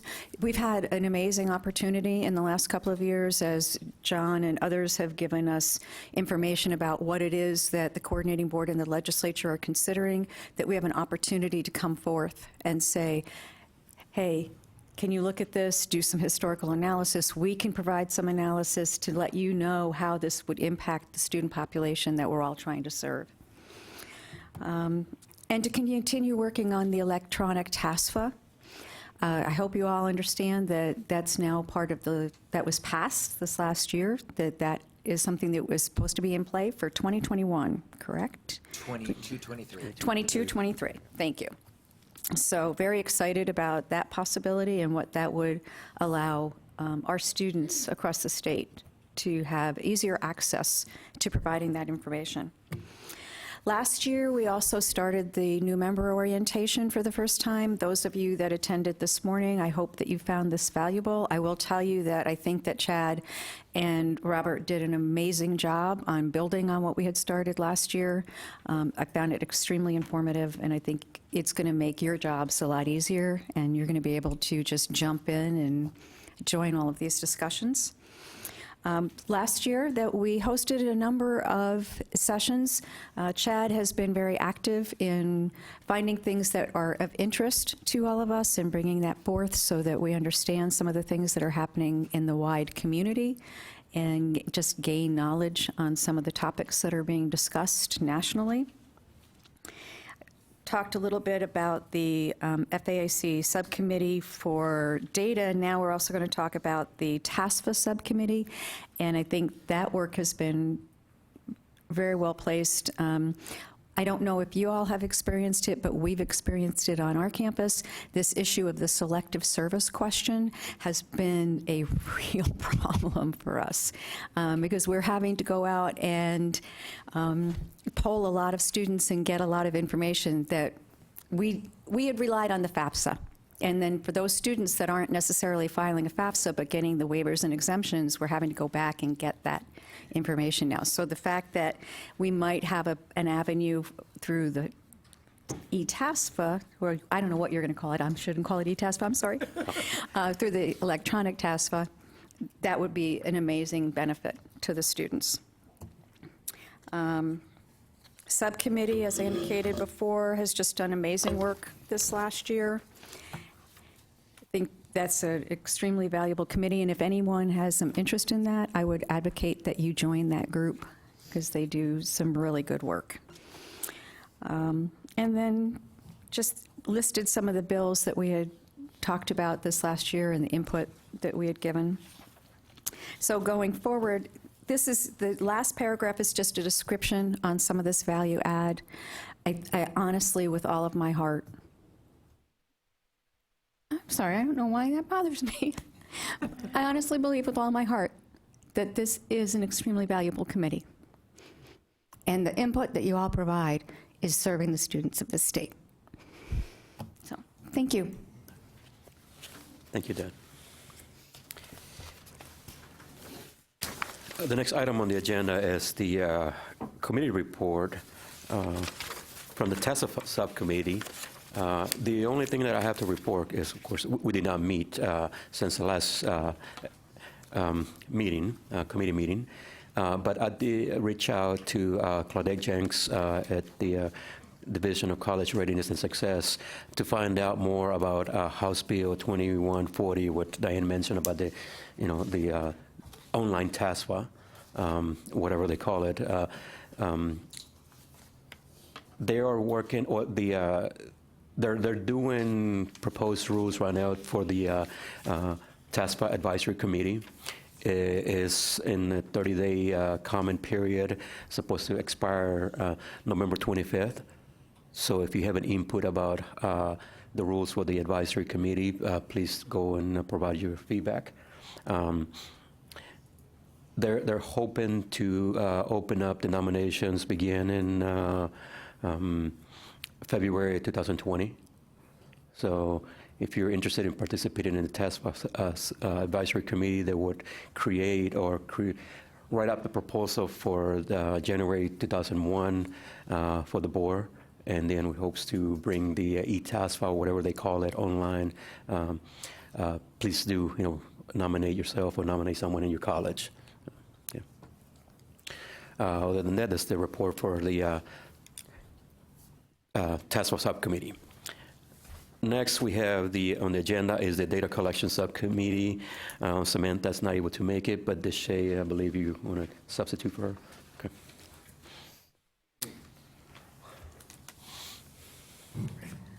Good afternoon. I had to double check. I'm like, it's not morning, afternoon. Good afternoon. I wanted to give an update about the Data Collection Subcommittee. We met on October 30th and we went over several different topics. And I'll give you a listing of the topics that we talked about and the outcome from those particular topics. We discussed the update to the grant payment system, as well as a proposal to redesign net price calculator. We also looked into the Move It account as far as users are concerned. And then we also looked into the FAD cycles and reconciliation. So for the net price calculator redesign, we are putting up a proposal to redesign that particular tool, because we've learned that it can be very cumbersome with the students when they use the information from the three times that they can pull a school, and the information may not be as consistent as it needs to be. And so we're looking to redesign it to make it easier for the students to read it, make it easier for the institutions, and make sure that we're in full compliance for that particular calculator, since it is required for the public institutions to provide data for it. We're setting up that proposal the first week of December to our IT steering committee, and the feedback that we received from the committee, from the data collection committee, was just to make sure that whatever design that we're looking at, that we look for consistency across the board on how institutions are to provide that data to the coordinating board, just to make sure it's very clear and concise, and then also provide additional training so everyone across the board for the institutions understand how to upload any data. So our proposal is looking two ways. One is if we can do it in-house to redesign it, or potentially if we need to go out for a third-party vendor. We won't know the approval of that particular project until after we meet with that steering committee. Next, we talked about, again, was the Move It accounts. We looked into the security of Move It, because as you may or may not be familiar with that particular portal, it does require an institution login, and so it's not an individual account. So it's whoever is at the institution that can use their login, and it's across the board for the institution. So as an agency, we're very into looking at security here, and so we wanted to talk to the committee on if we made any changes over to the user account, what would that look like for the institutions? How could we roll out that particular project? And so we got some feedback from the committee just to make sure that we notify institutions beforehand. It's not going to impact any reporting that could come up, and just to make sure that when we do any kind of transitioning over from an institutional account to an individual account, we ensure that it does, like I said, does not impact any reporting, and that we get all the correct users at the institution.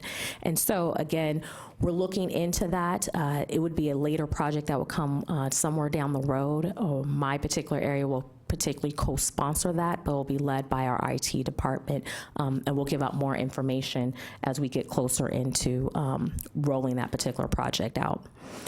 We also talked about the updates to the grant payment system, as far as anything that we are improving on that particular system. So we rolled out a new system as of August 1st to make it far easier for administrators at the institution to request money. Hopefully some of you all are familiar with it and have seen that particular system.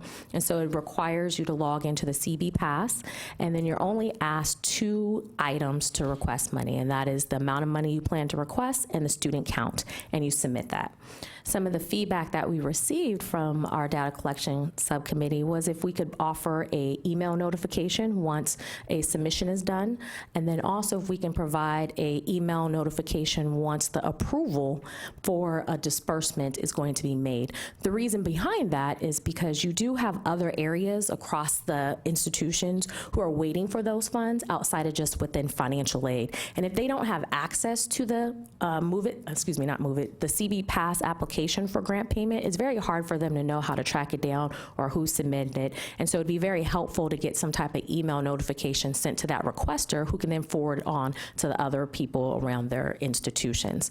And so we're looking at doing that as an improvement. Also, we're looking, and just recently that should be live right now, is to extract data out of the transaction details screen. So that way, if you needed to kind of look at any reconciliation about how much money have you requested, any money that you return, you can easily extract that through an Excel spreadsheet. So there should be an export button now on the transaction details that will allow you to export that data out of the system. And then also allow you to look at the document number. So if we have dispersed funds and you're needing the business office to locate the document number for that disbursement would be in a column on the transaction details. And so some of that information will be helpful for those who may need that information across the institutions. And again, we're hoping to wrap up any improvements to that particular application by the end of this calendar year. Lastly, we talked about FADs. Our favorite subject is FADs, right? Everyone loves FADs. Yes, there we go. Woohoo! I need some more woohoos. So with FADs, we've done a really good job over the course of 2 years when it comes to FADs and making improvements of it. But we also want to continue to streamline that particular process. And one of the areas that we focused a lot of our attention on was the reconciliation process. That seemed to be one of the areas that some administrators may have a little more trouble getting closer to finishing the FADs process. A lot of that reconciliation concerns happen during cycle 2. And so with reporting cycle 2, it's very fluid, and when we're using numbers that the coordinating board has versus what the institution is putting on the file, they don't always match up. And so some feedback that the collection subcommittee talked about doing for future FAD cycles is to kind of revisit reconciliation for cycle 2, where you don't have to actually reconcile for cycle 2, but provide the data to the schools who can still see where they're at. We've made some changes to the way that you can request money for the grant programs. And so when you have a later request date, that can also fluctuate your numbers. Student loans is another area that is very hard to reconcile, especially during the summer.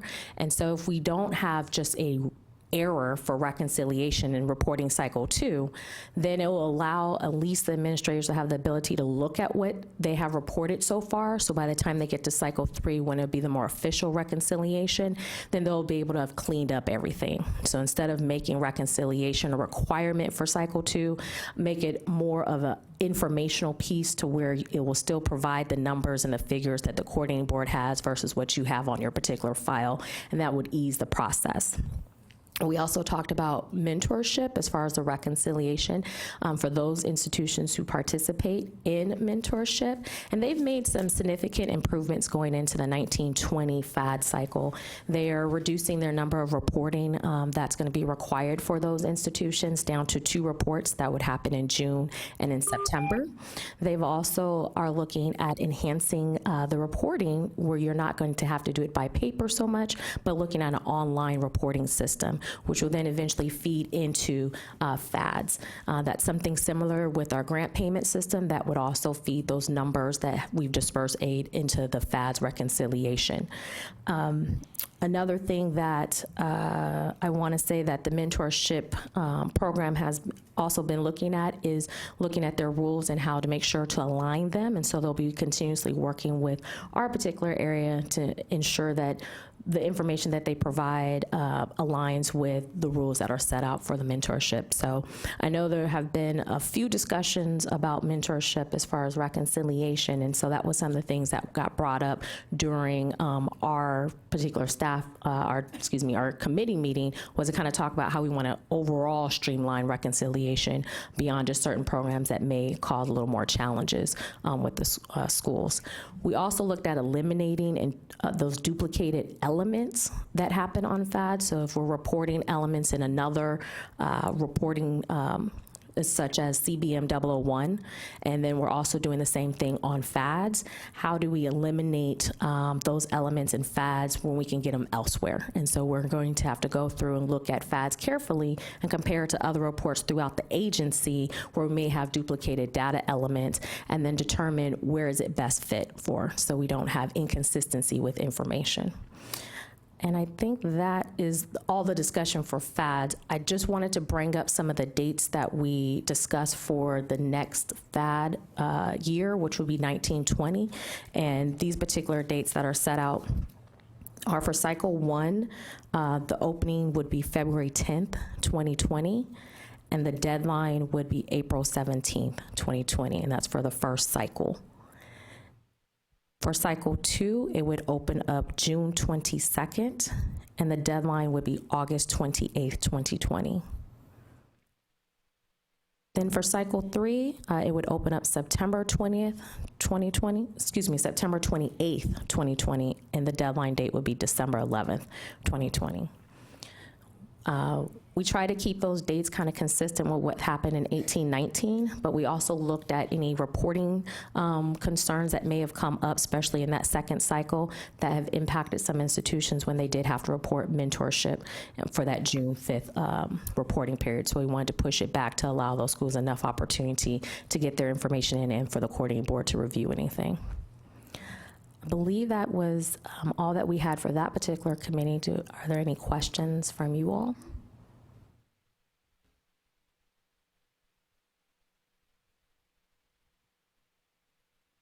No, but I would appreciate the emails from the disbursement system.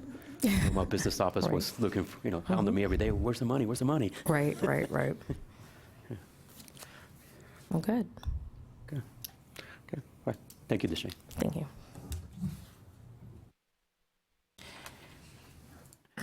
Okay, next item on the agenda is the Legislative Recommendation Subcommittee. Shannon, Chair. Thank you, Mr. Chairman, and members of the Financial Aid Advisory Committee and guests. Thank you for the opportunity to serve on this committee. We had just started in October getting our committee together, representative of sectors throughout the state. I feel that we have a very good committee, and they're represented here on this handout. We reviewed our purpose, and we set our goals, our timeline during our first meeting. We want to explore legislative recommendations for the 87th legislative session, representative of the various sectors. We would like to have, and we will have, a proposal for some recommendations prior to our March 20 meeting so that all of you can review those, and we'll be in constant conversations with Dr. Pools and Mr. Chairman regarding those so that we can give you the best available for that one. We have discussed some topics for recommendations. I don't want to spill too much until we get more in depth, and we will be having that call next month. But some of the things that we are looking at are federal and state alignment opportunities. That seems to be a hot topic, especially related to the selective service, the SAP, and aligning controlled substance requirements with federal aid requirements. Those are some of the things that we're looking at. We're looking at populations not being served. And I think that goes back to the presentation earlier with the interim charges from the Senate in that adult learners piece. I think we can incorporate those first generations and look at those populations not being served as well into this. But that also ties in, the more we have our discussions, we're seeing that that is tying into the federal and state alignment. So we're looking at, we can group those. We're looking at work as a resource. We're looking at the priority financial aid deadline.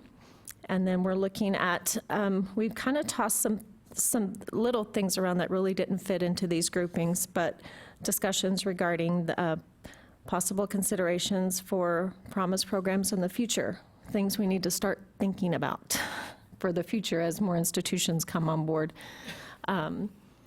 Course program of study, how is that going to affect? We need to start thinking about that. As we think about these, we want to think well into the future and align these so that they will align with those as well if those are ever to come in. And then the net price calculator. We're also looking at that for possibly a revamp of the current platform.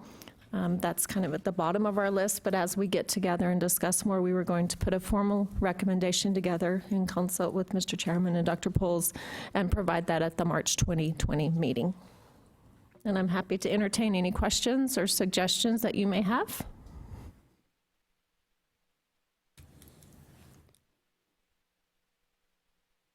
Okay. Well, looking forward for the proposal. Thank you. Thank you. Next item is the task bar recommendations and feedback. Leanne.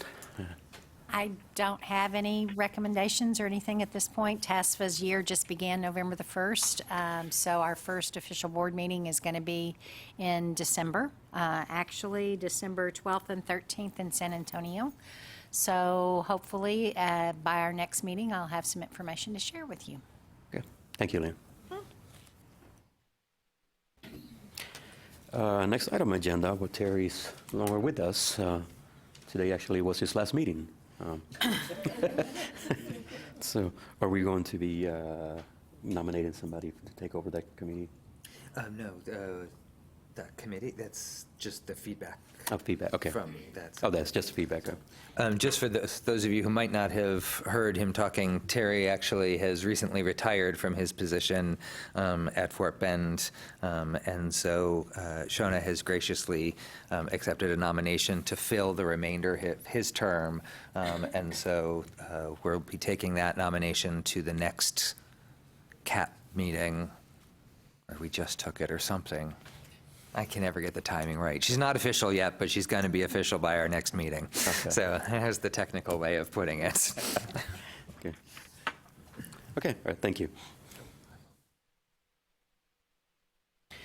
Next item is discussion of Fafsa State Deadline language by Dr. Quintero Pools. Keep forgetting your first name. Quintero Pools. Quintero Pools. Yeah. So, if you all would look to the second to last page in your handouts, every year NASGAP, the National Association of State Grant Aid Administrators, they are the ones who coordinate getting the feedback from all the individual states as to how the language will appear on the FAFSA regarding the FAFSA deadline. And so what I've been working to do is to try to get ahead of the curve, because oftentimes in the beginning I was kind of just telling you what we'd figured out to do, and wanting to actually get your input beforehand before they come asking. Right now what you'll see is what Texas currently says in regards to the FAFSA deadline. This is something that this committee has tweaked over the past couple years to refine it, much shorter than it used to be, and wanted to connect with you all as to whether you think there are any additional tweaks that need to occur, or whether the wording you feel is solid and can continue.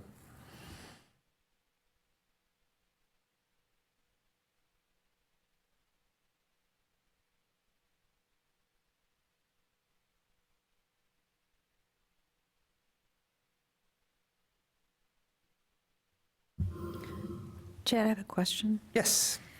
So I'm looking down at the bottom, and it's January 15th with a hashtag and then an asterisk, or a star. Yes, if you go up above, it's those. Yeah, so the star is additional forms? Are there additional forms? Some institutions may have their own additional forms. And so that's the language that, like those top items about the symbols, those are standard language that the Department of Ed uses. And so that was intended for schools that might have their own application or might require taxes before they award or things like that.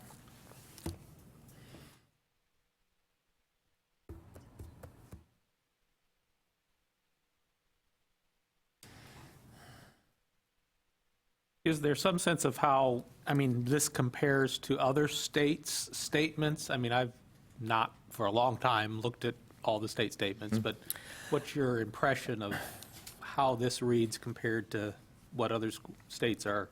I think now we're much more in line with the majority of states. We definitely used to be a much longer statement. We were in some of the states that had big, long ones. There are some states that go into all sorts of details.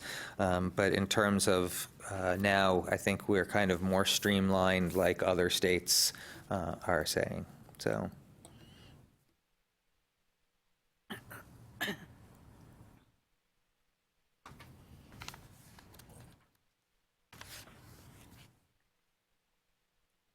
Anyone have any concerns about the agency continuing to use this language when they come knocking?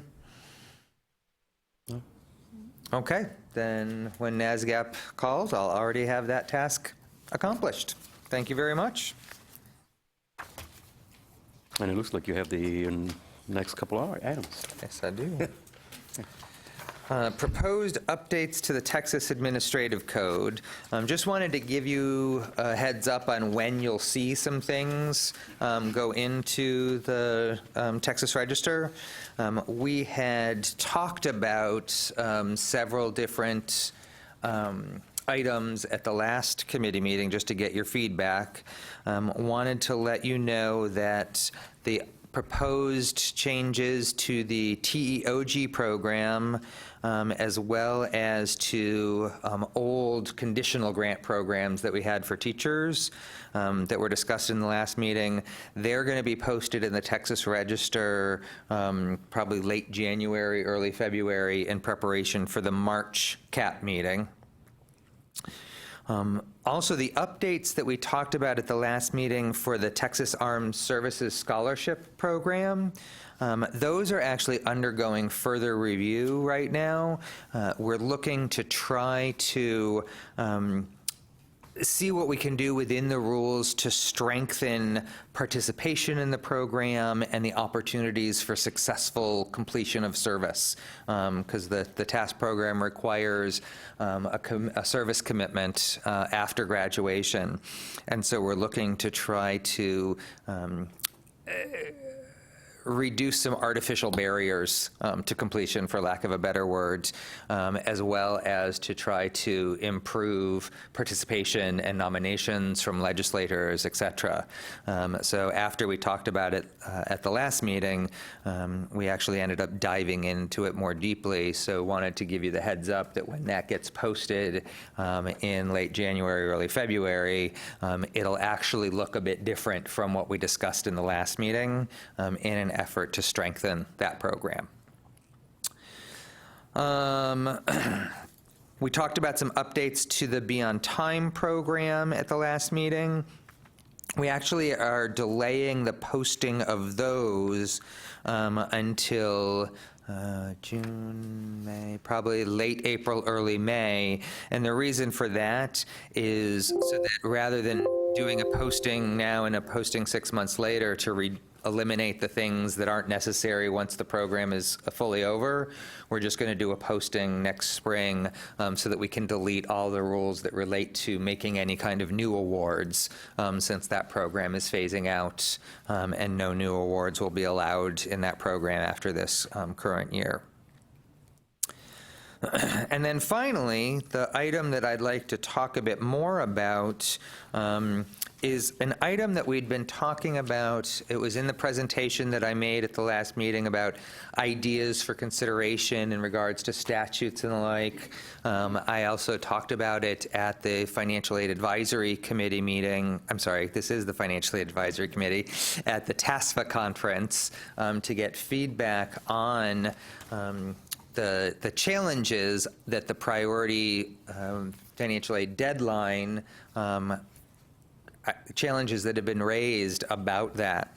And one of the things that we started talking about internally is whether or not there's any opportunity to try to address the challenges via rule as opposed to trying to pursue a statute change.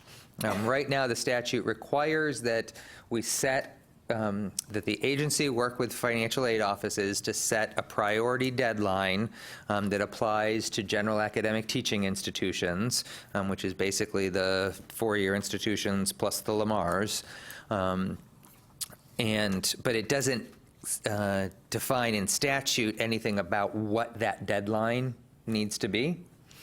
And in talking with you all and talking with the TASFA conference, there was the challenges that were brought up in terms of some of the things that this interacts with. We talked about how it interacts with transfer students and the challenges that the deadline is long before most transfer students are even looking into the transfer process. Some of the challenges that it has in terms of impacting a school's flexibility to award to different populations because of the priority deadline. Challenges when it comes to students that are moving between our sectors. So, in the 2-year, they experience one set of application timing, and then in the 4-year, they all of a sudden have a different. Some of the feedback that I've received, both in this meeting at the TASFA, is that there is a priority deadline, but the true deadline is still inconsistent across institutions. Some schools use an even earlier date. Some schools use an earlier date. Some schools, it's really a priority. For some schools, it's really a cutoff that if you didn't apply by that deadline, you're not going to get funding. Then on the reverse, some schools have to spend a lot of time explaining it's not a cutoff, it's just a priority. Financial aid administrators have brought up that the diversity of the types of students make it very difficult to have a common priority deadline, and that common date doesn't benefit each institution the same way. It's having very different impacts. Also, the fact that priority is not a guarantee of funding. A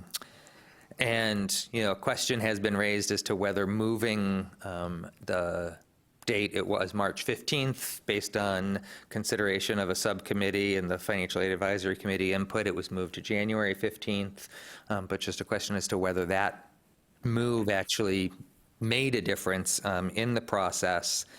And in many ways, the priority date ends up being a rationing tool as opposed to, I think, the ultimate goal, and it was mentioned in this that, the idea was it was an encouragement to try to get people to make sure they get it done, but is it actually achieving that goal, or is it becoming a deterrent to individuals who may have missed the deadline and assume, okay, well, I missed the deadline, so, what's the point in filling it out? HB3 also brings in the extra challenge that FAFSA is now going to be required for high school graduation. And so partially there's a question of is the priority deadline redundant to the high school graduation requirement, and what happens if the high school has a different deadline for completing than the priority deadline, since likely, and this is just my personal guess, they're probably not going to set the deadline as January 15th because they're going to want to graduate their students. And so the deadline will probably be much closer to actual graduation dates. And so what's that going to cause in terms of counseling for you all when a student says, but I did my FAFSA by the deadline my high school told me I had to do the FAFSA, and then explaining, well, yes, that was for your graduation, but for financial aid, you had to have done your FAFSA by this. So there is a challenge that's coming up that we're going to have to, as we, meaning the financial aid community, are going to have to figure out. So there's all this stuff that we've been talking about. So one of the ideas that we floated was whether or not the priority deadline should actually be later in terms of the state mandated priority deadline, to potentially try to put it more in line with what schools might be doing for the graduation requirement and things like that, and being less of less an attempt to try to articulate what every single institution is going to use, but somehow moving to a later date. technically Pell, your deadline is the end of the year, end of the academic year that you were in. You can still fill it out in the spring, and if you're there, you can still be considered for financial aid. Now, federal aid is more quote-unquote entitlement for your Pell and Direct, but like your SEOG, filling it out at the end of the year, you're probably not going to get any SEOG funding from that.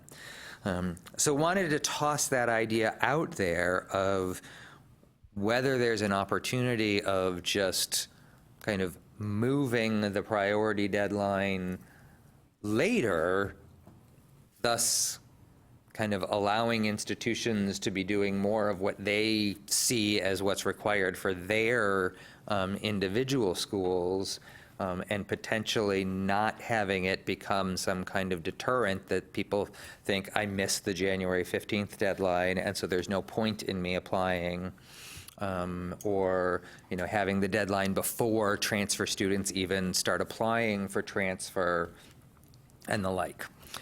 The idea was trying to figure out, is there a way to do it in rule as opposed to statute, because rule is easier to change than statute. So no decision whatsoever has been made at the agency on this. It's just we've started to float the idea, and this is the perfect group to give us some guidance on whether we should continue exploring that idea, or whether you think, no, that wouldn't work. I have a question. Sure. And it's may be showing my ignorance here because I don't work directly with Texas Grant anymore. But the priority model is tied to the priority date, is it not? Or is that still true? The priority model isn't tied to the priority date. Actually, one of the things we're exploring right now and have asked for some input from our general counsel, we have the priority model, we have the priority deadline, we have the priority EFC, and we have priority to continuing students before returning students. And a question we've been receiving from institutions is, which trumps which? Which is the first one that should come into place? And we're trying to figure out the answer to that. But in terms of the actual statute of the priority model section, the priority deadline isn't in the priority model statute. It's a different section of the statute that addresses the priority deadline, which then is also a different section. Because priority deadline actually relates to all state aid, though it only relates to general academic teaching institutions, so it really only relates to the Texas grant. And then the EFC piece is within individual programs. And then the continuing over new is in the rule of the different programs. And then priority model is unique to Texas grant. Yeah, and that's why we're trying to make sure we get some good clarification on this as to which trumps which and which is required. And that's another piece that kind of brought up the topic of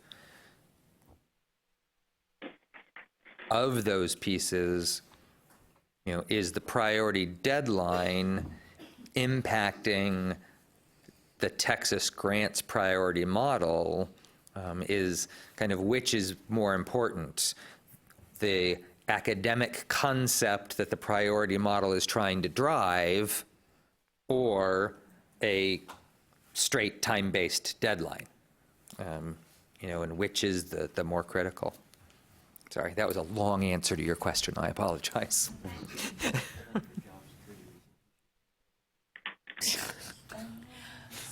So the comment that it's a deterrent for students that they didn't apply after the priority deadline, well, that's fixing to go away. If I may use that East Texas slang, it's fixing to go away, because every high school student is going to be required to fill out the Fafsa before they can graduate from high school. So do we need to change the priority deadline because it's really not going to be a deterrent as much anymore as it would have been if they were just coming out of high school and they weren't required to fill out the FAFSA, and they were in a hole somewhere, and their high school counselor changed 5 times, and they didn't know, all of the scenarios you can think of where the students would not get the information. Since it's going to be required, that may be something that we don't really have to consider anymore as far as the student, it being a deterrent for the student. Does that make sense?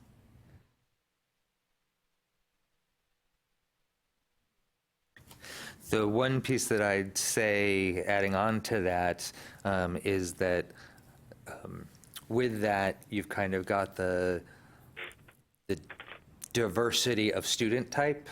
For the direct from high school students, likely that there's going to be more knowledge there from the requirement, but from the returning students, or the transfer student who didn't need financial aid to pursue their community college coursework, but now they're going to need financial aid because they're going to transfer to a 4-year public or private. I think you still have, and given that I'm not positive that it's the majority of our students, but a large chunk of our student population isn't direct from high school, how are they going to be impacted? Chad, one thing I remember about the priority date was it had to do with the limited resources that were being allocated to schools and the timing of all of that. Now that we've gotten away from that because we have, I know we're not getting our allocations 2 years, we're still doing annual, but we have more opportunity to have some comfort level of what our allocations are. I'm wondering if that plays into this. Because you had the point in here that priority is not a guarantee of funding, and priority date serves as a rationing tool. So that's the conversation I remember, is the rationing tool idea. So if we're getting to a point where our allocation model and timing is different, I'm wondering if that has an impact on this as well. In this particular handout, the concept of the rationing tool was more rationing to the students, not rationing to the institutions, that there's a limited amount of money, how do you figure out who to give it to, and here's a way to cut off groups of people, is what it ends up being. So, but.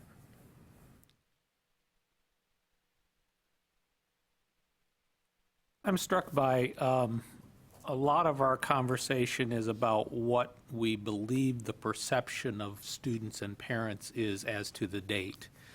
Do we have any evidence from students and parents as to how they do perceive the date? Or are we just kind of working from assumptions that we make? And if we do work from assumptions, the one thing that I think is driving everything is most people, and I get this when I do my presentations, everything is, when's the deadline?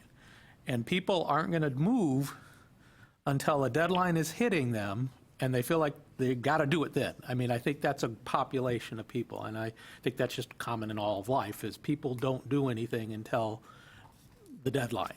That's just how we operate right now. And my fear of not having anything could mean we've lost any incentive, or we're losing incentives to get people at least to do it timely. I mean, what I try to say to people is, the deadline really is the primary reason we want you to file early. Is the earlier you file, then the earlier we have opportunity to communicate to you what dollars you have available for college. So don't get hung up on a date, get it done so that we can communicate to you. I mean, that's how I try to spin it, but all the nuances I know are just frustrating. But I do really wonder, how is it perceived by the students if we say that's what's important? Now, if other things are important, rationing, whatever it is, then, then it is. But I think what's hard right now, I think currently in the state, is there's really not clarity of what really is the what are we trying to achieve by this date? Because it doesn't seem to really drive anything. It's what it sounds like, how it is. So I don't think I've helped the situation at all. I've just stated the issue that, I mean, that my fear is if we don't give them something, then we're going to miss out on opportunity. And we're going to miss an opportunity to say, hey, you know, why didn't you get what you got? Well, we still operate primarily on a first-come, first-served basis. I mean, we have limited funds, and we still believe that a fairness issue of distributing funds is do it by who's first in line. I find that challenging a little bit sometimes too, because it's not the people who are first in line, it's the students who are in the back of the line that suffer from that, and they're the ones that often need the most help, and you know, and probably will help us achieve the goals of enrolling, retaining, and graduating students if we were more sensitive to the students who are on the back of the line, regardless of why they're on the back, in the back of the line. And that's definitely something that latter idea that you're mentioning about being back of the line is something that, like the Education Commission of the States and other organizations that have, you know, looked into this have talked about with time-based requirements, is that they can end up punishing students who have less access to information.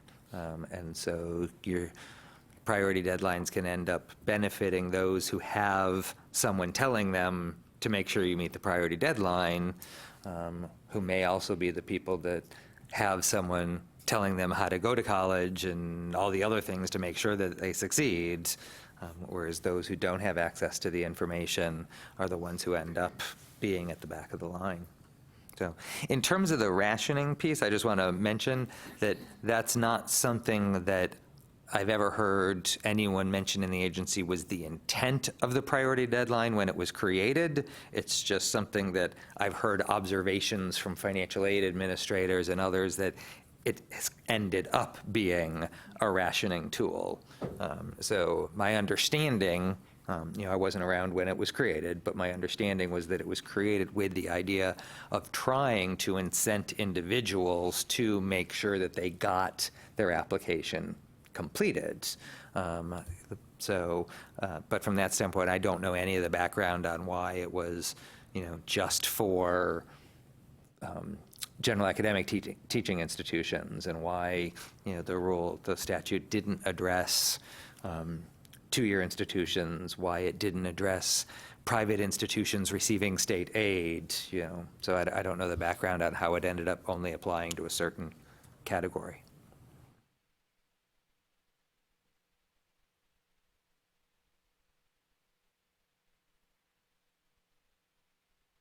So Chad, I guess I'm trying to figure out what you would need from the committee. So do you like a suggestion whether to keep the deadline or move it or eliminate it? Or?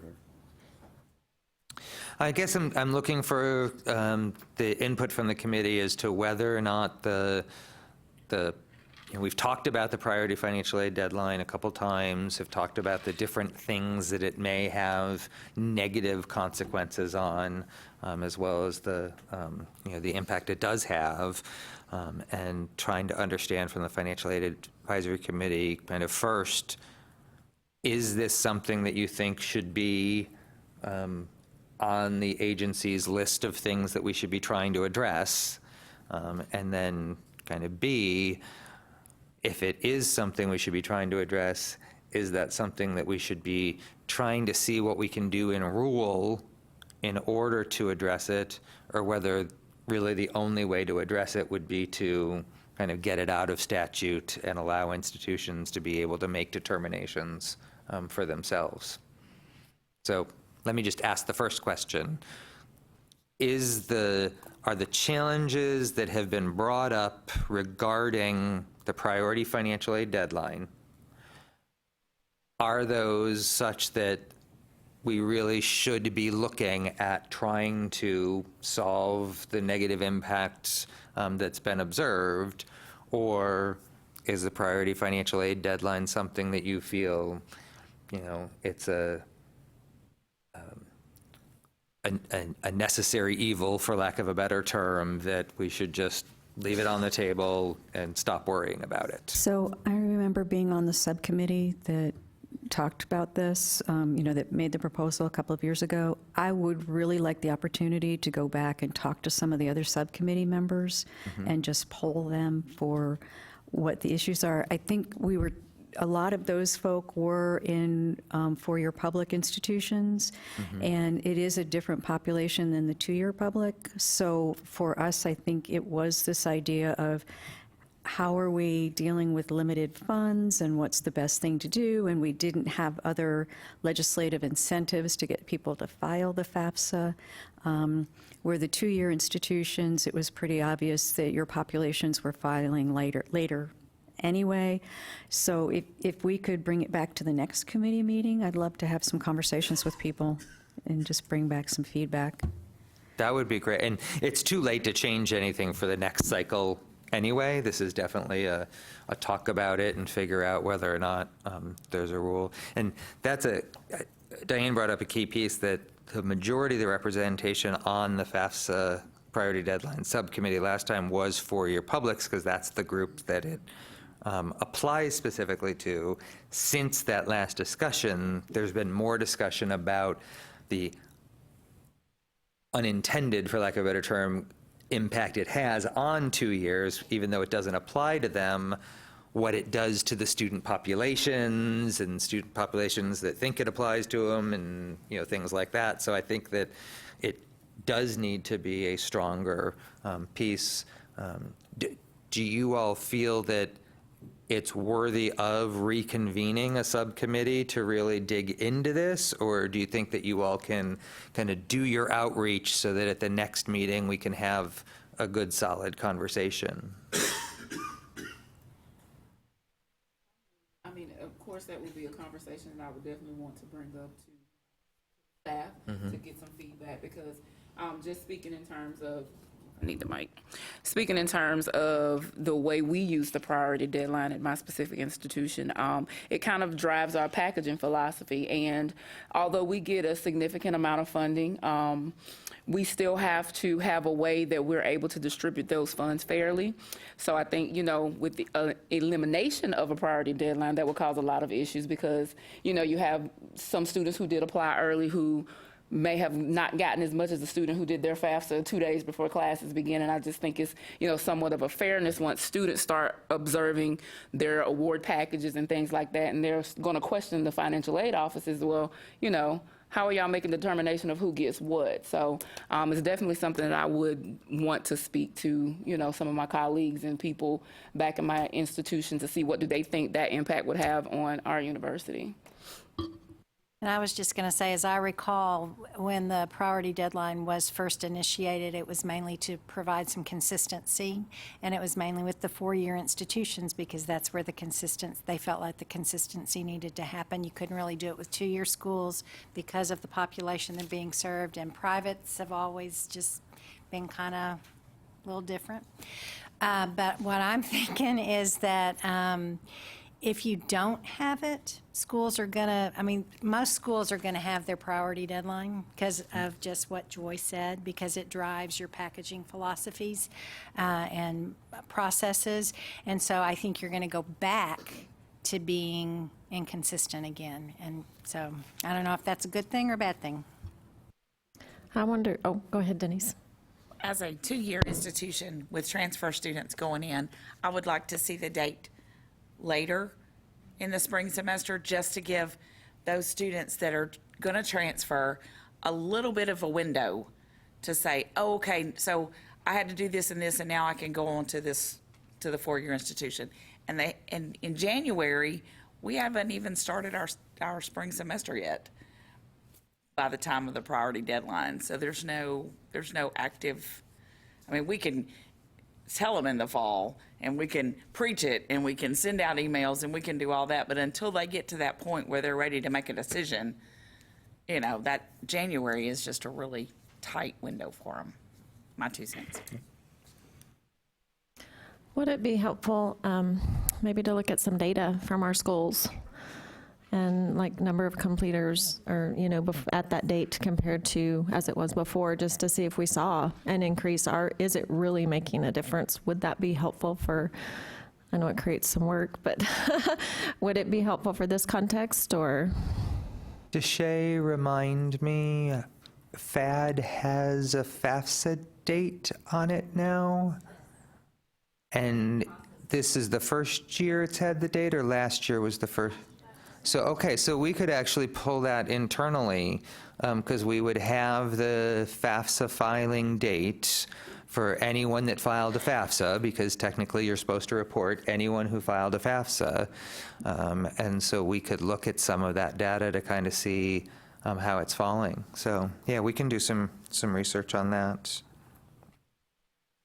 It might help, it might deviate us to look at another date that we may not have thought of, too, by looking at the data. Yep. That could be. Going back to Lynn's comment about kind of bringing the consistency and everything, and, noticing that, hearing from you that the 4 years was where the inconsistency was mostly happening. I think, and tying that to the previous discussion we had in this committee that moved it from March 15th up to January 15th, I think a big piece that needs to be just considered and decided on is what is the impact of HB3 and the graduation FAFSA requirement, and to what extent that does or doesn't need to influence, because those decisions that were made before were all absent of that requirement. And now with that requirement, what exactly is that impact going to be if we've got two different deadlines for filing a FAFSA, one for financial aid and one for graduation? So I think back to what you guys were mentioning earlier when Sandy Baum was on the line about the challenges you have trying to explain why you're eligible for state aid, but you're eligible for federal aid, but you're not eligible from state aid because there's two different rules. I just would imagine that's a whole nother set of counseling you're going to have, explaining to someone that, yes, you did what you were supposed to graduate, but not to get aid. Well, if I could then ask that you connect with your sectors, with your colleagues, with your staffs, to really, talk about this priority deadline concept, and, in the next meeting for us to be able to talk about, do we need to kind of just let it be and let it stay as it is, and see how things play out as HB3 goes into effect, et cetera, whether it's something we need to look at, tweaking the deadline in a different way, or whether it's something, of going a whole other direction. And then we will plan on continuing this discussion at the next meeting. Thank you. You're up next. Okay. In relation to that preliminary discussion, considerations, we had talked at the last Financial Aid Advisory Committee meeting about, I had put together information on just ideas that I had heard. And whenever I talk about this, there's the big, a caveat at the beginning that the following ideas have been assembled based on prior Financial Aid Advisory Committee discussions, financial aid studies, recommendations from higher education organizations, and a general review of state financial aid statute. They do not reflect specific recommendations of the Texas Higher Education Coordinating Board and are provided simply as a tool to encourage discussion and idea generation. So I just want to make sure that no one walks away from this thinking, oh, the coordinating board's going to change this. That's not what that is. This is just, these are the things that I've been hearing about and wanting to kind of understand what are things that we should kind of continue diving deeper into versus, are these things, not to worry about. And what I wanted to do today was just make sure everyone knew the feedback that I had received when I took these same ideas to the TASFA conference. We had talked here about the ideas, and I gathered your feedback from that, but I also went to the TASFA conference and used the state update as an opportunity to get people's input on these ideas. And definitely, when I brought up the idea of federal and state alignment, there was a lot of agreement in the auditorium, or whatever that big room we were in was, on the idea of trying to get those things better aligned. There were some additional pieces that were raised. We're looking at state record retention requirements and seeing to what extent could those align with federal.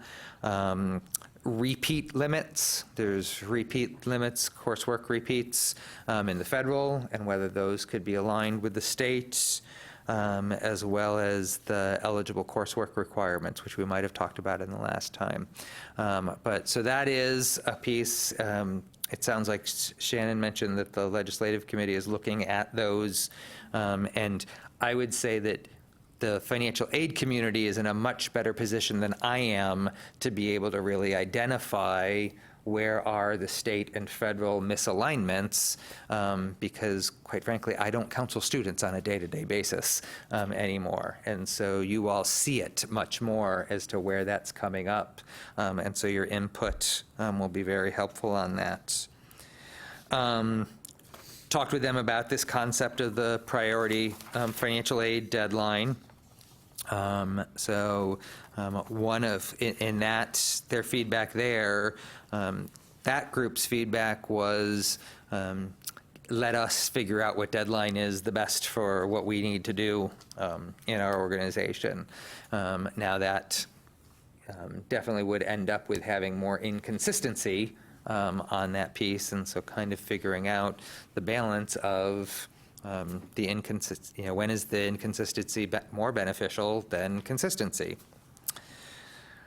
In terms of work as a resource, talked with them about this idea that I had mentioned in the last time of thinking about work from a much broader perspective.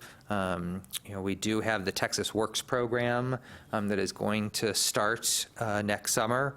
And so right now the rules are being developed for that. No, I think they're already posted for that, and they're preparing to be able to bring students into those internships. And we're also, looking at the different approaches. And, I did mention to them the concept that, over the past few years with Texas Work Study in particular, we haven't reallocated those funds, partially because the funds coming back at the point of that February deadline, there hasn't been enough to really make reallocation worthwhile. Not that that's all the money that's coming back. It's just what's happening is that's the only money we're being told about at that time. Then all of a sudden, later in the summer, we start getting all this money back. And so, there's a bit of a challenge there already. But also the fact, I acknowledge to them, from even working in financial aid offices and having done stuff myself, that reallocations really weren't creating new work opportunities for students, because the reallocations were coming so late in the year. People were just taking students who were eligible and flipping their institutional over onto state. So it wasn't creating more work opportunity. It was just adding a subsidy to work that had already been done. And I got the same nods that I just got from all of you, that, yep, it's just an accounting thing when that happens so late in the year. So we're definitely looking internally, at those pieces. One of the things that I was just reading the Texas Work Study rules the other day as part of the 4-year rule review that we do, and one of the things that I was noticing is that with the Texas Work Study, because of the current reallocation process, it's got that rule in the allocations that you can only use reallocated money for summer. You can't use your initial allocation for summer. And meanwhile, we've been trying to encourage summer financial aid programs. And so, I don't know whether we need to reopen a negotiated rulemaking to look at trying to create some of the flexibility with the work-study program that we have created with the grant program. And so that's something that we're thinking about internally. And then the group helped continue to flesh out the list of populations that either aren't served at all, don't qualify for any of our state grant programs, or are underserved. And that list continued to grow. Some of the particular ones that were mentioned was for-profit institutions, the career colleges, upper middle income families, things like that. Also, some of the things to be considered, going back to Sandy's discussion this morning, the decentralization of our aid program also means a lack of portability of grants. So it's kind of that 6 of one, half dozen the other, as to, you get some things by going one way, but then you get some issues going the other way. And so trying to look at those pieces. One piece that I'll admit I had never, it hadn't computed in my head from not administering the TEOG program, but one institution wrote me afterwards and talked about the fact because that in some cases they ran into a challenge that the TEOG matching requirement couldn't be accomplished because there was no unmet need remaining after the TEOG and the Pell were awarded. Because Pell can't be used as matching, and you awarded the TEOG not up to tuition, and then that and the Pell, because the tuition was so low, covered the unmet need, so they were technically out of compliance because they couldn't do the matching to get them up to the tuition requirement because there wasn't the need to do it. And I thought that was a very interesting perspective, that just having worked at very expensive private institutions for most of my career, didn't even cross my mind as to how that math was going to work. So those insights like that of just, here's the nitty-gritty, kind of in the weeds, in the trenches, awarding the aid, the challenges that we're facing, are really good insights to help us understand how some of these, the ways that things are written, have these unintended consequences that really weren't, I'm sure it was never intended that you would continue to match when there wasn't any financial need left over, but thus that's run into. So for the most part, the TASFA conference feedback was not significantly different in any way from the feedback that you all provided, which actually helps me because it increases the agency's confidence level that the Financial Aid Advisory Committee is providing us a good broad-based picture of the financial aid community as a whole, when I'm getting the same feedback from this smaller group as I am from a very large conference group. As John Wyatt mentioned, I love how I point to a person who's not even there. As John Wyatt mentioned earlier, the agency is looking at how we'll be developing concepts as to what are the critical areas for review, et cetera, and how might those even be looked at in the coming legislative cycle. And so the main thing that I've been saying is to the work that I've been doing on these discussions with you all is I want to have as much input and as much understanding of where the challenges lie and the concerns exist, so that if at some point in the future there's the opportunity to share that information and to talk about these things, I can already be ready to have those conversations, as opposed to saying someone, let me get back to you, and running and asking a couple people and all of a sudden saying, okay, here's the idea. So where this will go, have no idea, but want to make sure that I'm as informed as possible. So I would encourage you to continue to send me these concepts around these ideas of federal and state alignment, priority financial aid deadline, work as a resource, and populations that aren't served, as well as any just general straightforward statutory challenge. The way this is written, we find we can't do it because of this reason. And that way I can be best prepared for those discussions, because sometimes I don't even realize they're going to happen. We're in a meeting on something else, and all of a sudden there's an opportunity to bring it up. And so I like to have all of your knowledge so that I'm representing what you think, not just here's my experience as an aid administrator. Anything?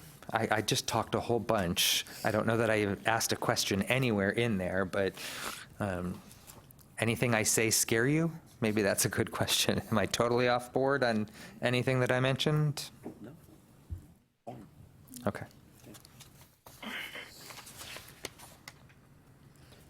I think I'm the final one as well. It's or the almost final one. Just some updates. Just wanted to kind of let you know what's happening. In terms of upcoming training activities, our monthly webcasts will resume in the new year. And so notifications will go out about those. There are deadlines that you should be paying attention to. One has already passed, and hopefully everyone met it, and we don't have anyone who hasn't done this. But just in case it's not accurate, if you haven't done your user access portal review, that was due November 15th. Please make sure that you have whomever is responsible at your institution, and all of you who are watching this broadcast, please pay attention to this deadline. We need your user access portal review so that we don't end up shutting off people from access, because at some point, if we don't have the feedback, we have to assume those people don't work there anymore, and so we have to shut off access. Your state campus-based programs report is due December 13th. Hopefully everyone has noticed that it is a simplified form. We eliminated a lot of unnecessary information from it, so I hope that it'll be simpler for you to do. I think there's even some cool formulas in there that do the calculations for you and the like, so Financial Aid Services is doing its best to streamline that form to get down to just the bare minimum of what's needed for our administration of those programs. And then, of course, the financial aid database. Your certification is due by December 16th. So can't emphasize enough how critical it is for you to get us that information by December 16th. I would say this year more than ever, the criticality so that we can have a good picture of the financial aid. As you all know, we have a new commissioner. I have no idea how quickly he is going to start asking questions about financial aid, and it would be very disappointing to have to tell him in February, I'm sorry, I can't get you that information because we have schools that still haven't sent their information, to which he'll say, wasn't that deadline December 16th? And I'll say, uh-huh. So I really, really want to encourage you all to make sure that you meet that deadline, because we can't give good information to the individuals who are trying to influence and strengthen these programs if we don't have those details from you.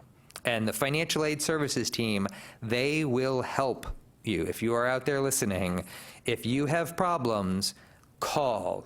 Don't struggle and try to prove that you can figure this out yourself. Get on the phone, call our toll-free number, and our accountants will work with you and get those issues solved with you. So we have a board upstairs that they all get to put little stars on the board when they get someone certified. I will admit I like the stars better than the cowbell that they rang the year before. That was a little rattling when they were doing the cowbell. But we will be there to help you through this process. Couple loan updates.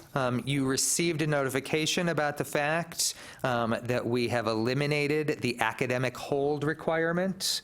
And so the report, is it the last report or is it the report we're about to send? The November report. So the November report that we sent, rather than it being the report to put holds on people, should be the report for you to take off holds from individuals, because the academic hold is no longer required from our standpoint. And so if we get calls from here saying, you know, the institution has told me that I have a hold on my account because, you know, I'm late paying and I can't pay right now, and what can you do? We're going to send them back to the institution to say, you know, let that institution know that no, that hold should not be there anymore. As we mentioned, while it did serve as a function to help us in our collection efforts, it was a roadblock to achieving completion, and 60 by 30 tax is about completion, not about collecting on our loans. One institution, we have heard feedback, has suggested that we still continue to make reports available to institutions of individuals who are delinquent for their own loan counseling efforts. So that's something we're looking into as to how we might still share information to help you all in your counseling. We are later this month, early December, we're going to be starting some expanded due diligence to some of our more at-risk borrowers, things like grace counseling, of reaching out to them during grace to help make sure that they're aware, a little more frequent notifications and calls if they do go into delinquency in hopes of helping that population. And then next month, we are going to be implementing, streamlining our loan origination process such that loans for the vast majority of applicants should be available to institutions for certification within hours, if not minutes, of the student completing a successful application. Now, admittedly, if the borrower doesn't do it correctly to start with, there's the humps that we're going to have to help them get it solved. But if they do everything they're supposed to, we're guessing over 3/4 of the loans will just simply kick into a status of being available to certify on your end. So we hope that that will help streamline the process and reduce questions coming to you from students coming to you asking, how come you haven't certified my loan yet? And you're like, well, we haven't gotten it yet. We are doing our best to take ourselves out of the delay of that. Those were the major SFAP updates. As I ask almost every time, is there anything you hoped I was going to give you an update on that I didn't? Anything that I missed that you think is critical? Are we still, do you still feel we're headed in the right direction in terms of improving your lives? Because that's what we're trying to do. Yes. Okay. We will keep on working to make your life better. Thank you. Okay. Next item on the agenda is topics for future meetings. Like I said, this is a new item, and put it in here in case there's something that you would like for the committee or the coordinating board to look into for the next meeting. I know it's a new item, so I don't know if we... Robert, I just have a question. Yes, ma'am. Not that I have anything to suggest, but I'm curious with what the work that Sandy is doing. When are you expecting a report, and then how will that get translated back? Is it going to come, is there going to be a presentation back to the group? Yeah, and actually, the one thing about the work that the Urban Institute is doing is that they're not doing that work for us. Urban Institute got a grant to do this work. We were lucky enough that they picked New Jersey and Texas as the two states to study. But they are still very focused on trying to make it useful information for us as a state. I believe that their grant just goes through the end of this year. So I believe that they're going to be wrapping stuff up. It might be early next year, but I believe that they'll be wrapping their stuff up within the coming months, and that's definitely, once they have completed their study, we can look to have them come back and provide more information, and definitely can share that all with everyone once we actually have a physical report to go with. So, but I'm glad you brought that up, because I do want to re-mention that fact that we haven't commissioned them to do this study for us to then, drive our pieces. We're just going to be the fortunate benefactors of a bunch of research that's going to help us. Okay. Any topics you would like to bring up in the future? One thing I would be interested in maybe getting some talk as well as some perspective is with the proposals that are being made with the presidential candidates about free education, about loan forgiveness and all of that. Is there any thinking at the state level that if something like that were to move forward, what would that mean for state programs, and how would it really work? I mean, all of the proposals are fairly broad stroke and pie in the sky possibly, but sometimes pie in the sky becomes meat and potatoes on the table. So, yeah, I mean, is there any thinking that's taking place, or should there be thinking that's taking place as to how would that really change what we are doing here in the state of Texas?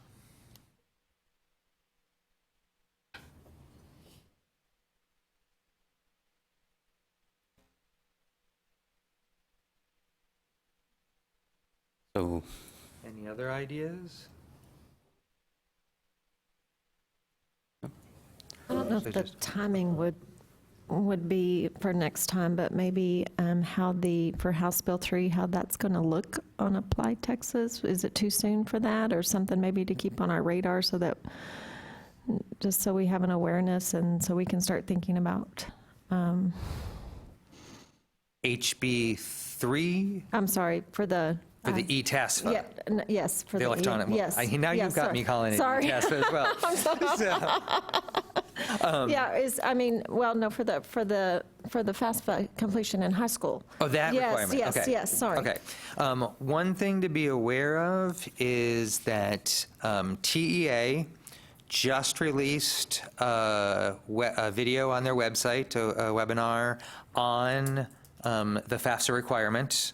And so as to what they have so far, they're still working on things, like they still have to come up with the common form for opting out and some of the specifics on those things, and still working through the details on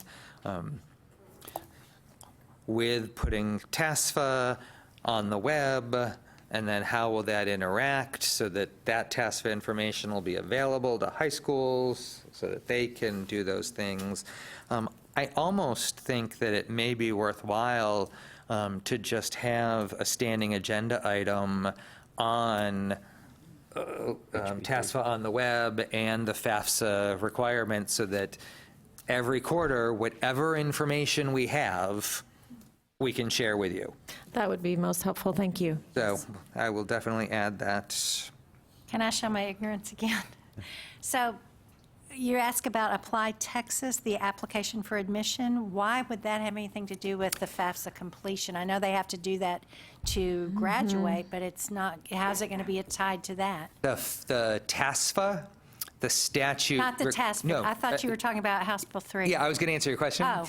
The linking them all together, the TASFA in the statute is required to be built on the Apply Texas platform. Oh, yes, yes, yes. And so those link together, and then those all link into the, what's that called? The schools, what do you go into? Counselor suite. That's what I'm trying to say. Those all link into the counselor suite, where high school counselors can see Got it. where does someone stand on their Apply Texas application, where do they stand on their FAFSA application, and potentially where do they stand on their TASFA. So it's a circuitous route, but they all come together in the background in the same place, or someday they'll all come together in the background. And as we start looking at, we're becoming more recruiters in the financial aid world, and we depend on that information, and so it might be helpful to have a little background on it. So thank you. Well, Shannon, and something else I just learned yesterday about House Bill 3 requirements is that the nomination for the advisory committee was had an open date all the way through June, but they moved that forward, so now they're going to shut down the nominations next month because they want to start meeting as soon as the year opens. So if you are interested in participating in that committee, you have 1 month to be nominated. Some items that I'm looking at trying to schedule folks for coming meetings, looking to hopefully have someone come and present on the pilot project for Pell Grants to dual credit students. Have someone who's willing to come and talk about that. Talk about the, another one would be Pell Grant for incarcerated students, and talk about how that program is going, have some people that would be available who are participating in that pilot project.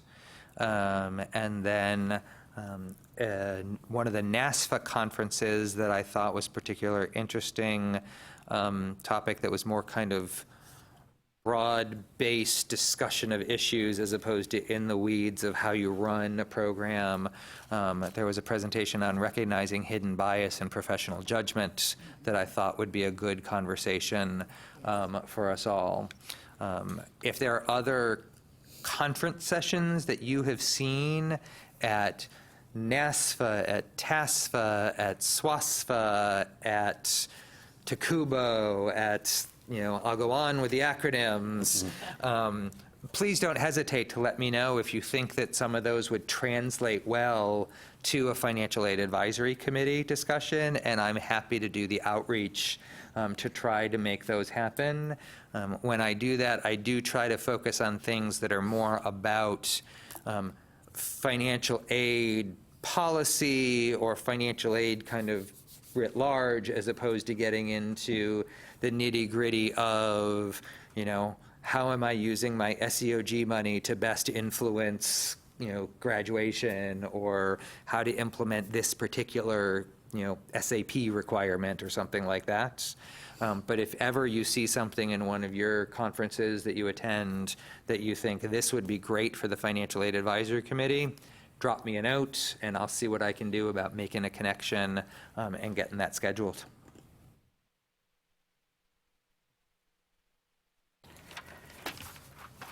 Okay, anything else? Okay, good. All right, so the last item on the agenda is to adjourn. But, one thing I just realized that I did not introduce our new members at the beginning of this other meeting. Shame on me, I'm sorry, I apologize. But I do want to introduce our new members, Dr. Joy Thomas, Thomas Ratliff, and it just happened to be sitting all in the front. Yeah. Yeah. Dr. Foreman, Tom Thompson, Dr. Ben Nolan, Lynn, Tacey Anderson, and our future one will be Shanna, right? Shauna Norton. Oh, yeah. This Miss Sugar. Yeah, sorry. Okay, so last item, adjournment. May I entertain a motion to adjourn? So moved. Second, as we move in second to adjourn. Any discussion? None? All right, those in favor say aye. Aye. All right, all those against say nay. Right, no, right, we'll move. Yeah, yeah.